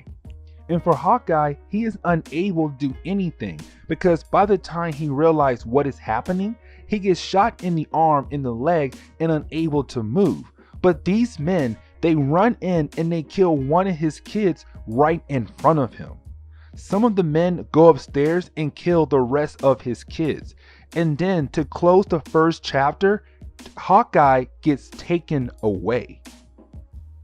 Now, the second chapter of this story does pick up with Captain America and Wasp hanging out in their apartment, but quickly get into a fight. Now, the reason why they start to argue is because Wasp went to go see her ex-husband, Hank Pym. Now remember, back in Ultimates 1, in the first half of Ultimates 2, there was a whole thing where Wasp left Giant Man for Captain America because he was abusing her. But she did end up with Captain America. But since she went to go see her ex and her ex is on S.H.I.E.L.D.'s watch list, they told Captain America that his girl went to go see Giant Man, aka Hank Pym. And of course, that does start their argument between them. But it does end up with Steve Rogers walking away. Well, not walking away, he kind of jumps off the balcony, but it's him saying, I need some fresh air. Because now my lady is seeing her ex-boyfriend who used to abuse her. We then jump over to Nick Fury walking in the home of Hawkeye. And we see that he and the team he brought with him are looking around for some clues. Now, the only thing they find are the dead bodies of Hawkeye's family. But the question is though, who did this? Who walked in here with an army of men to kill a family? And so you have Nick Fury call up his team he has back at home base to look at the hidden cameras he had installed in the house to see if they see anything. But we don't get an answer right away. We then pick up with Captain America talking to his old pal Bucky. Now remember, Bucky did not die in the war or ended up being frozen like in the main Marvel universe. He actually just grew up old and married Captain America's lady friend from World War II.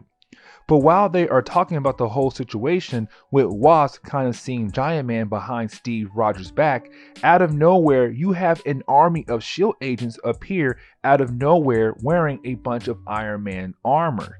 But also you have few agents who have been given the dumbed down version of the super soldier serum, and they're all attacking Captain America.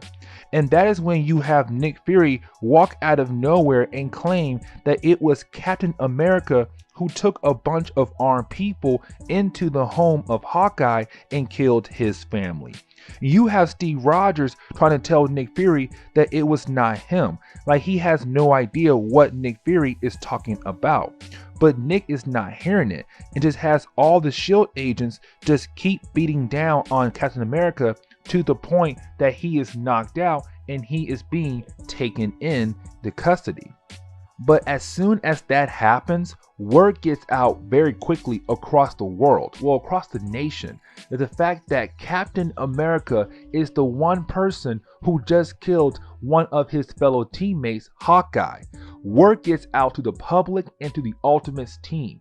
And this is huge because now the whole world is looking at Steve Rogers kind of like, what have you done? Now with the third chapter, we open up with Hawkeye right now waking up in this unknown location.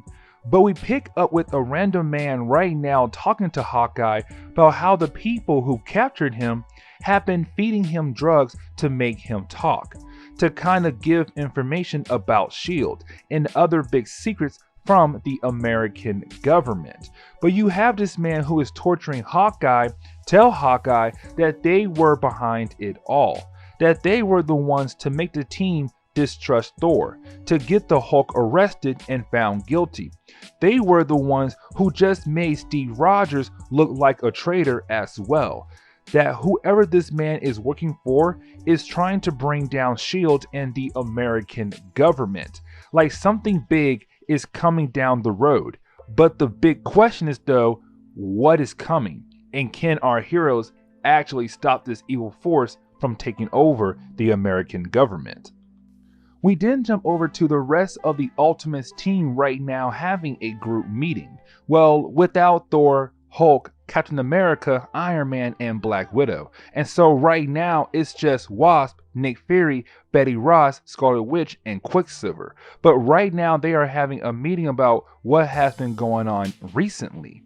But while they are talking about what has been going on, out of nowhere, you have every single S.H.I.E.L.D. helicarrier start to fall out of the sky and crash land all over the city, including the Triskelion as well.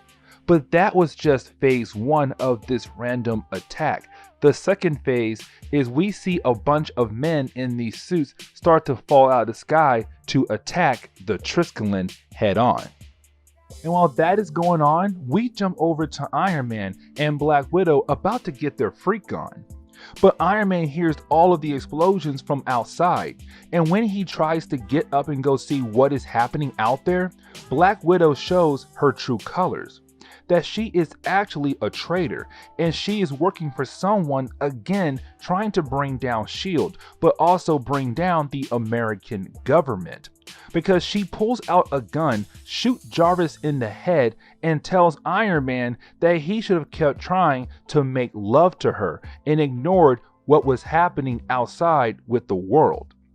That is when we jump back to the Ultimates team trying to defend their base and their cells from this attack. We are talking about S.H.I.E.L.D. letting out all of their projects to help fight against this attack.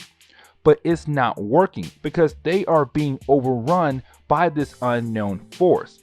What makes this chapter so crazy because you have Loki reappear And when we first met him, he was telling us, the readers and the Ultimates, that Thor's powers were fake, that his powers came from a machine, that he is not a god. But you have Loki reveal that that could have been a lie, because he says he is the god of mischief himself. But we then see Loki has given the Thor equipment to someone else to be Thor. But he says they had a Norse god on their side. And the sad thing was, they did not believe Thor when Thor said he was the god of thunder. That is when we see Loki surround himself with a bunch of different characters, but these characters from all over the world. They have brought all of their countries together to bring down America, and we get confirmation that this attack hit all over the nation, not just New York. You're talking about Chicago, Washington, D.C. All the big cities have been attacked by this unknown force, by these unknown characters from all these different countries. But then you have Loki say, look, listen, we have taken down the Ultimates, we have taken down the Fantastic Four, and we have also taken down the X-Men. We have now taken completely over of America. Now with the 4th chapter, we jump back to the point where we had the Ultimates invade that random country back in the beginning of this video. We pick up with the Ultimates kind of making people move to different spots for shelter. But we do see one young man named Abdul, and apparently he is upset with the fact that America has come into his country and now trying to change things. You see him kind of getting upset and promising he is going to change things back to the way they were before America had invaded his country. Now, we do jump back over to 1 month before the attack has happened in America. And this is us kind of learning about this team of characters who just invaded America. This is where we come to find out that these people are from different countries who have come together to bring down America. For example, you have the Abomination and Crimson Dynamo from China, another character named Hurricane from North Korea, Swarm from Syria, and you also have Perun from Russia, who is using the technology to be Thor. But the most important character is Abdul, where we come to find out that he was able to take in the super soldier serum and basically be another Captain America, but going by a different name, the Colonel. We then jump back over to the present day, where we pick up with this new team called the Liberators, taking over America, which is huge right now because they did not just take down the Ultimates, but they also took down the X-Men and the Fantastic Four. So right now you have this team in control of America, and we also come to find out that Hank Pym is actually working alongside with them, that he was helping them from the shadows, which we kind of knew because if you saw my last video, we saw at the end of the first half of Ultimates 2, he was talking to someone about bringing down America. Now the last few pages are where you have Mark Millar, which is the writer of this book, start to turn the tides back in the favors of the Ultimates, because we pick up with Black Widow and Iron Man. Now remember, Black Widow is a traitor, and she is helping the Liberators with their plan to take over America. But right now, she's trying to get Iron Man to do a few more things before she kills him off. That is when you have Iron Man reveal that there are nanites in her brain, which she had to use to control the armor that Iron Man made for her. But he controls the nanites, which made her body completely unable to move, in which he knocks her out and gets ready to help out his team. We then jump back over to Hawkeye. Now remember, Hawkeye is being held hostage right now by some people who are helping the Liberators. But you have Hawkeye do the most bizarre thing I've seen in a while. He starts to use his fingernails as a way to kill people off in the room and break free. and start to head back to help out the Ultimates team. We then jump over to a team of random agents who are working with the Liberators right now underground to capture Captain America and to take him to the Colonel to be killed on live television.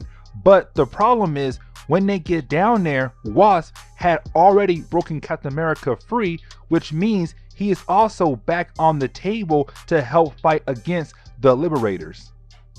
We pick up once again with Thor. Now remember, Thor is locked up in prison for the things he did in Ultimates 2 Volume 1. But right now, he is calling out for his father Odin to help him out right now. Because he still wants to help the human race, but also he wants to help out the Ultimates as well to fight against this threat. That is when, out of nowhere, we see a small glimpse of lights appear in Thor's prison cell, meaning that something big is happening. That is when we quickly jump over to Captain America and Wasp, as they're fighting against the team that was trying to help out the Liberators by bringing in Captain America. But after they beat them down, they do go check up on Thor, since he was locked up not too far from Captain America. But only to come to find out that he is gone somewhere. The question is though, where? Where is Thor?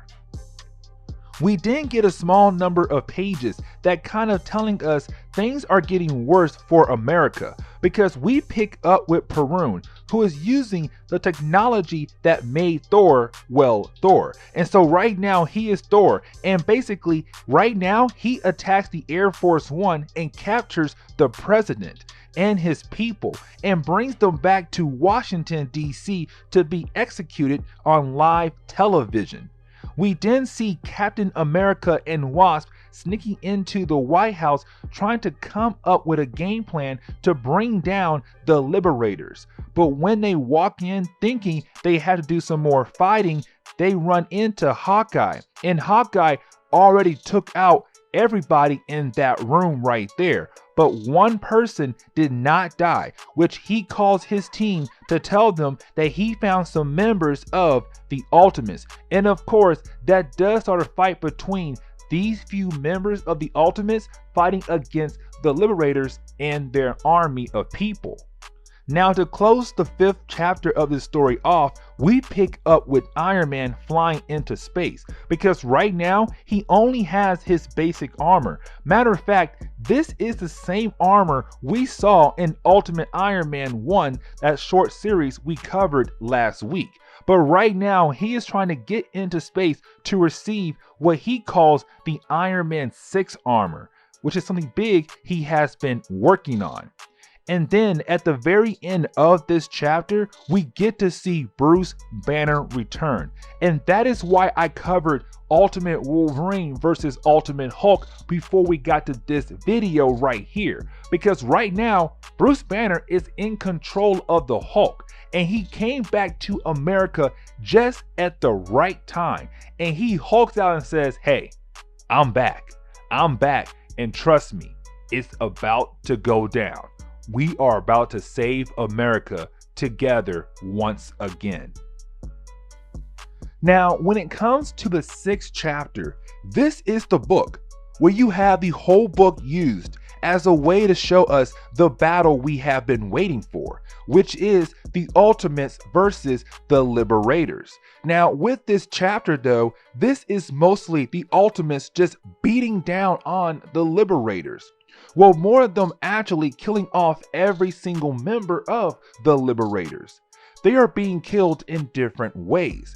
But the point is, with this book, is that the Ultimates are just a team who just can't be beaten. Now, here is another thing as well.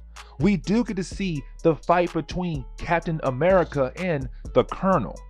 But this fight really lasts just for a few more pages, with the Colonel being killed off just like his fellow Liberators. Now, you would think this is the end of the story, right? But the Ultimates have forgotten about one character who was on the Liberators. That is when you have Loki finally stepping up to fight against the Ultimates. Now, one quick thing here, guys. Like I have been saying throughout this whole video, you have Loki kind of playing the game of, is there really gods in the Ultimate Marvel universe? Because the whole time in Ultimate Marvel up to this point right here is that Thor is just a crazy man who has powers from a machine, from technology. He is not really a god. And you had Loki appear in comics as some kind of scientist who was trying to help his brother out because his brother is crazy. But now you have Loki say, no, him and I, we're gods. We are really gods. And you have Loki say, listen, I was afraid to use my powers because if I did, my father would have found me. But now I must use my powers to get rid of you Ultimates. And that is when you have the Scarlet Witch just use her powers to make Thor reappear with his hammer and say, it's on. It is on and popping. It is time for me to bring you down, Loki, here and now. So with this chapter being the last chapter, the first half of the chapter is Loki fighting against Thor, where you have Loki and Thor using their full powers to fight against one another. Now, this is Mark Millar confirming there are gods in this universe, in the Ultimate Marvel universe, because Loki goes all out with his powers, bringing in creatures from other realms, also turning himself into a snake to fight against Thor. Well, actually, it was a serpent. But this is Mark Millar telling us, yes, there are gods in this universe. These two are gods, but with Loki calling in all of these creatures from the other realms, you have Thor call up Odin, asking him to send in some help. And that is when you have Odin sent in an army of men and women from Asgard to help Thor fight against Loki's army of creatures. But this is a little bit funny because you have Loki talking mad smack towards Thor. Like he's kind of like, dude, listen, I am going to win this battle. I am going to finally defeat you. But you have Thor kind of like, brother, please. I am here to make sure that you go away this time. That I'm making sure Father takes care of you. And you have Thor just basically use his hammer one more time right on Loki and send him right back to Asgard for Odin to deal with. Now, the story really wraps up with the Ultimates trying to get everything back to normal in all the cities that were attacked by the Liberators. This is really just a quick wind down for the story, but the biggest part of the ending is that you have Captain America telling Nick Fury and S.H.I.E.L.D. that they are going to leave S.H.I.E.L.D. behind because they feel like as a superhero team, they should be helping the world, not just helping America. And so you have Captain America tell Nick Fury and S.H.I.E.L.D. they're leaving. They are leaving and they're going to help the world instead of just America. They're not going to work for the American government. And matter of fact, Tony Stark will be the person to fund the team. And that wraps up Ultimates 2. Now,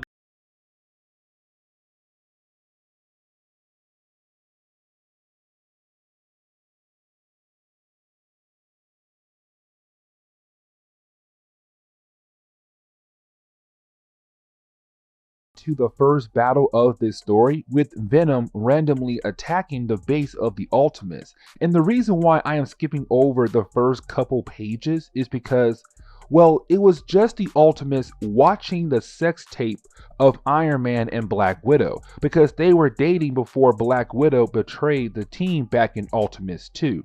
Now, something you are going to see is that Black Panther is on the team now, and this was done back in, I want to say, Ultimate Captain America Annual #1, which we did skip over, but he joined the Ultimates in that book because he was being mentored by Captain America. Now, Venom does not spend much time fighting against Black Panther, he just throws him across the city. Now, the second thing we also see is Valkyrie. And the last time we saw her character, she was powerless. She had no powers. And she was part of the team called Defenders, which was just a group of people who wanted to be heroes, but of course could not be. Now, that was back in Ultimates 2, but it was never explained how she gained powers and joined the Ultimates until a later comic that takes place after Ultimatum. But just to let y'all know, she gained her powers through Loki. He was the one who gave her powers, and we will touch base on that in a later story. Also, something to point out is that she's now dating Thor, and we just learned that in this book. Now, getting back into the main story, we see Venom attacking the home of the Ultimates looking for someone. And we know that he is looking for a female, but it's not Wasp nor is it Valkyrie. Now, the last time we saw Venom, he was captured in Ultimate Spider-Man, the War of the Symbiote storyline, which we covered. But he was captured by Ultimate Beetle, and then Beetle flew back over to Latveria, the home of Doctor Doom. And so this leads to a bunch of questions. Why is Venom here? Who is Venom looking for? Also, is Venom now working for Doctor Doom? Except we do not get none of those answers, mainly because Thor hits Venom and turns him into a pile of goo. This leads into the next day, where we pick back up at the base of the Ultimates again, where this is the part where we finally get Marvel saying that Scarlet Witch and Quicksilver are dating. Even though they are siblings, they are a couple. This was always hinted on or tiptoed around in earlier stories, except this book basically says, yes, they are a couple. And Captain America's like, no, that is not okay. But then you have Wasp try to explain to him how things work these days. Yeah, ultimate Marvel for you. But anyways, Hawkeye is worried that if the public finds out about them dating, going to make the team look worse in the eye of the public, especially now since Tony Stark and Black Widow's sex tape got out.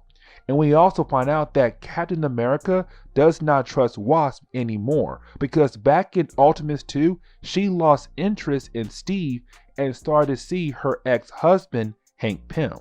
Speaking of Hank Pym, we actually pick up with Wasp going to check up on her man, Hank Pym, where she is just going on about how she is worried about the state of the team right now, when she realized that he is not responding back to her, and she goes to check up on him, and she finds out that there is foam around his mouth and a bunch of pills as well, making it seem like that he had just overdosed and now he's out of the picture for this story. This is where we pick up with the twins Scarlet Witch and Quicksilver, and we see them outside spending time with one another. And this is supposed to be a moment where the twins were supposed to be able to go out and not worry about anything. Except that is when a bullet is fired, and of course, with Quicksilver's speed, he was able to save himself and his sister.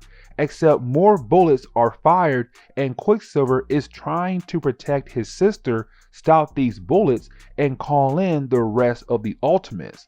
And this leads into the big moment of the book, and really the main plot point of this story, because one bullet is able to go through the hand of Quicksilver and then kills the Scarlet Witch.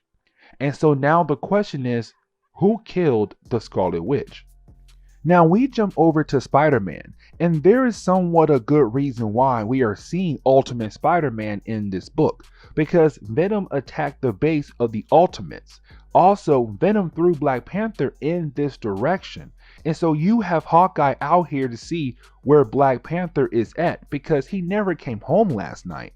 And since Venom is a Spider-Man villain, Hawkeye came here to see Spider-Man to see if he knows something. Except Hawkeye does not ask in a nice way. Instead, he starts a battle with Spider-Man because that makes sense to him. Now Hawkeye is able to defeat Spider-Man and tells him why he is here while holding a gun to his head. And you have Captain America stop Hawkeye to tell him to head back to the base of the Ultimates, and he will continue looking for Black Panther. This is where we pick up with Quicksilver rushing into the home of the Ultimates and taking his sister to the medical room. And this is going to lead to more problems for the Ultimates, because when he gets into the room, of course, Wasp is there with Hank Pym, since he overdosed earlier on drugs and hoping he will bounce back. That is when she sees the body of the Scarlet Witch on the other bed, and Quicksilver asks why no one came to help him. He called for help and no one answered. And this leads to Wasp telling Quicksilver that they never got a call and explain she will help figure out who did this.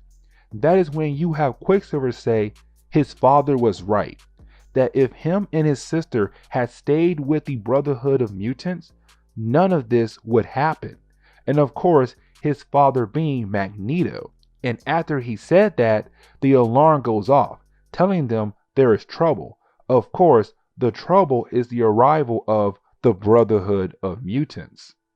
And so this leads into the team trying to get ready to defend themselves. And we pick up with Tony Stark, where we see that Tony is a drunk, that he is now an alcoholic because of the death of Black Widow. Except in earlier stories, he was a functional drunk, still able to do work and save the day. But in this story, apparently he can't. But he thinks he sees the Black Widow, except it is not. It's just Mystique. And Wasp knocks her out. And that snaps Iron Man to get together and help his team win this fight. That is when we pick up with Thor and Valkyrie, because again, they are dating, except they were doing the dirty when the alarm was going off. And so this leads to them seeing what is happening. But the problem is they get greeted by Lorelei, and I really hope I pronounced that name correctly. But she is this new character who has the ability to control men with her hypnotic powers, which leads to her controlling Thor and making him fight Valkyrie. And there is a Lorelei in the main Marvel universe, except she is actually an Asgardian like Thor. And so this is a huge difference because she is a mutant in this universe. But then we jump over to Hawkeye and Captain America fighting against the clones of Jamie Madrox, the guy who is able to make constant clones of himself. But you have them fighting these clones, but this leads into a battle where Sabretooth tries to take on Captain America, which we do get a pretty cool fight. But all of these fights were a way to keep all of the Ultimates distracted. Because while the Ultimates are fighting against the Brotherhood of Mutants, you have Magneto visit Quicksilver. And in this universe, their father and son relationship is a whole lot worse than their main Marvel Universe counterparts. Like Magneto sometimes tries to kill his own son. But you have Magneto offer Quicksilver to rejoin the Brotherhood so they can solve the big question. Who killed the Scarlet Witch? And so you have Quicksilver join. And as soon as Quicksilver joined Magneto, you have Quicksilver use his powers of super speed to grab all the members of the Brotherhood to get them out of there and go back home to the Savage Land with Magneto. And Wasp knows that Quicksilver has switched sides, and so this leads to her wondering what should they do now. This is where you have Wolverine appear and tell the Ultimates that they have a big problem now, and he is here to help them with their new big problem.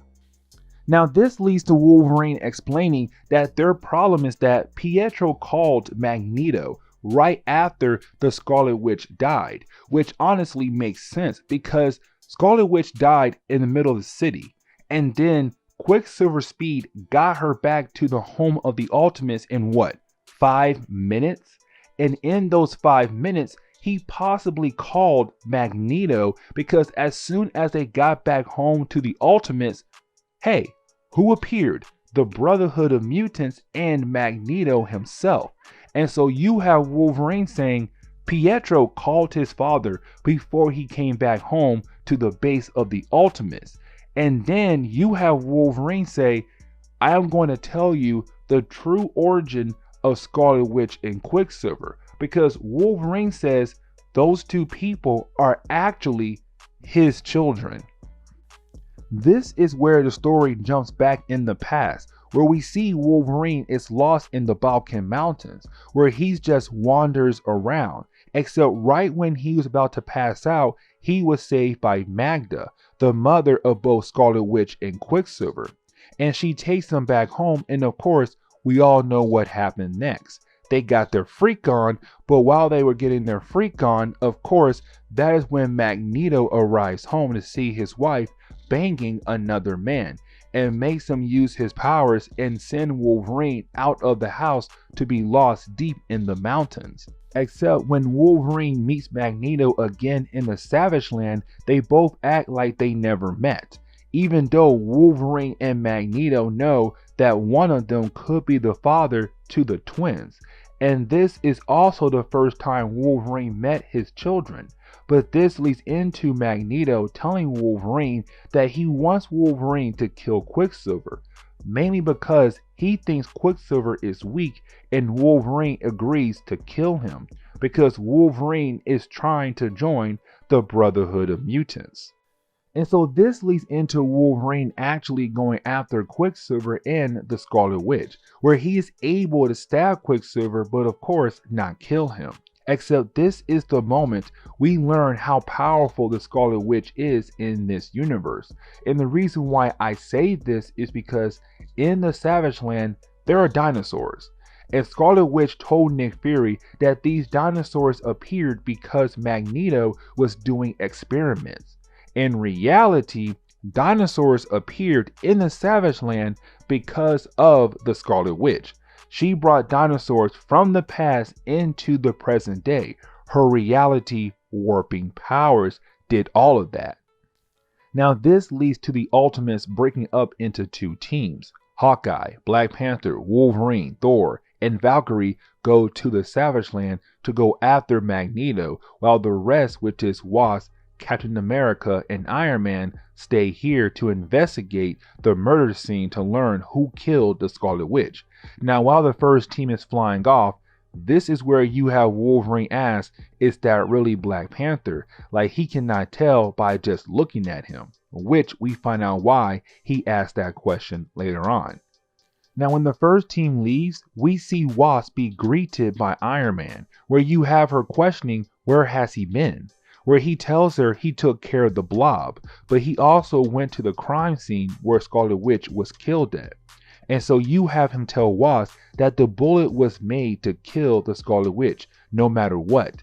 And the company who made this bullet was none other than Stark Enterprise. And Wasp is confused after he says that, and so she wants him to explain what he meant by that. And that is when you find out that this is not Iron Man. This is some robot. When the face mask gets taken off, all you see is all of these circuits, telling us that this is just some robot in front of the Wasp right now. This is where we pick up with the Ultimates team arriving into the Savage Land, and we learn that Wolverine told the team he has help waiting for him in the Savage Land. This is where we get the first introduction of Kazar and Shauna in the Ultimate Marvel Universe. And I am not going to really sit down here and explain the main Marvel Universe counterpart to these characters, because honestly, they're not that important anymore. But this is where we learn that when Magneto was still working with Charles Xavier, they were trying to find a home for mutants to go to, a place away from humans. Except when they were flying over to the Savage Land, something happened to their plane and they crashed, where of course they find the Savage Land. And it wasn't Magneto who just randomly found the Savage Land and then showed Charles Xavier. They found it together. But when they crashed, they met people who lived in the Savage Land, where they were trying to build a bond with Magneto. But we learned that over time, the people of the Savage Land were nice to Magneto. Except when more and more people came to the Savage Land, Magneto decided it was time to kill the people of the Savage Land off because they were humans, which he did except these last two people, Kazar and Shauna. And so this leads us back over to Wasp. And the last time we saw Wasp, she thought she was talking to Tony Stark in his Iron Man suit, but to come to find out that it was really a robot pretending to be Iron Man. And so right now we pick up with this robot trying to kill Wasp. That is when we see Captain America appear, seeming like he is here to save the day, that he is here to protect her, except we find out that this is not Captain America, that this is a robot as well. We find out because Hank Pym as Ant-Man stopped this robot from killing the Wasp. But we do not get the chance to learn more about the robots because we jump back over to the Ultimate Team in the Savage Land, where we see Hawkeye doing his thing, killing clones of Jamie Madrox, except that is when we see Sabretooth get the jump on Hawkeye, where we see him badly injure Hawkeye as a way to remove this character for the rest of the story. But you have Kazar save Hawkeye from Sabretooth and take him back to the Ultimate ship to get him patched up. We then get to see Black Panther and Wolverine as a team running through the Savage Land, where once again we see that Wolverine knows something about Black Panther, but does not tell us because that is when the Juggernaut appears, where this leads to him wrecking our two heroes, and now they have to focus on stopping him. Now we jump over to Valkyrie and we see her flying around, where she is having a good time flying around for some good reason.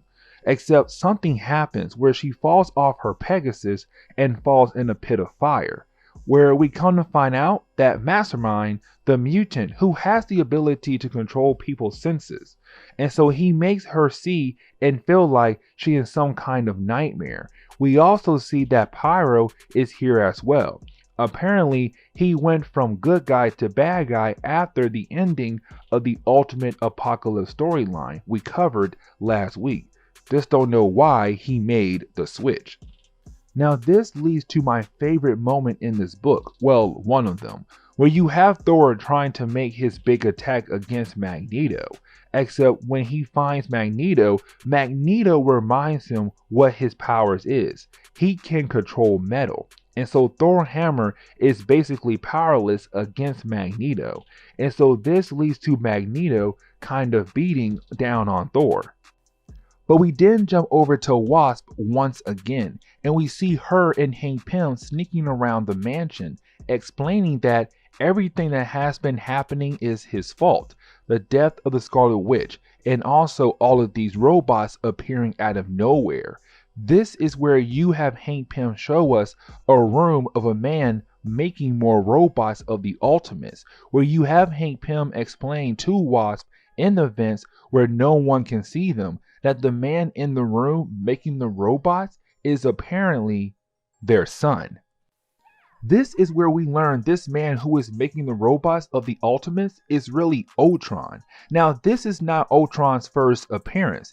He appeared back in Ultimates 2, where he was just a super soldier robot, except something changed in him over time from that book to this book, where he went crazy and he fell in love with the Scarlet Witch.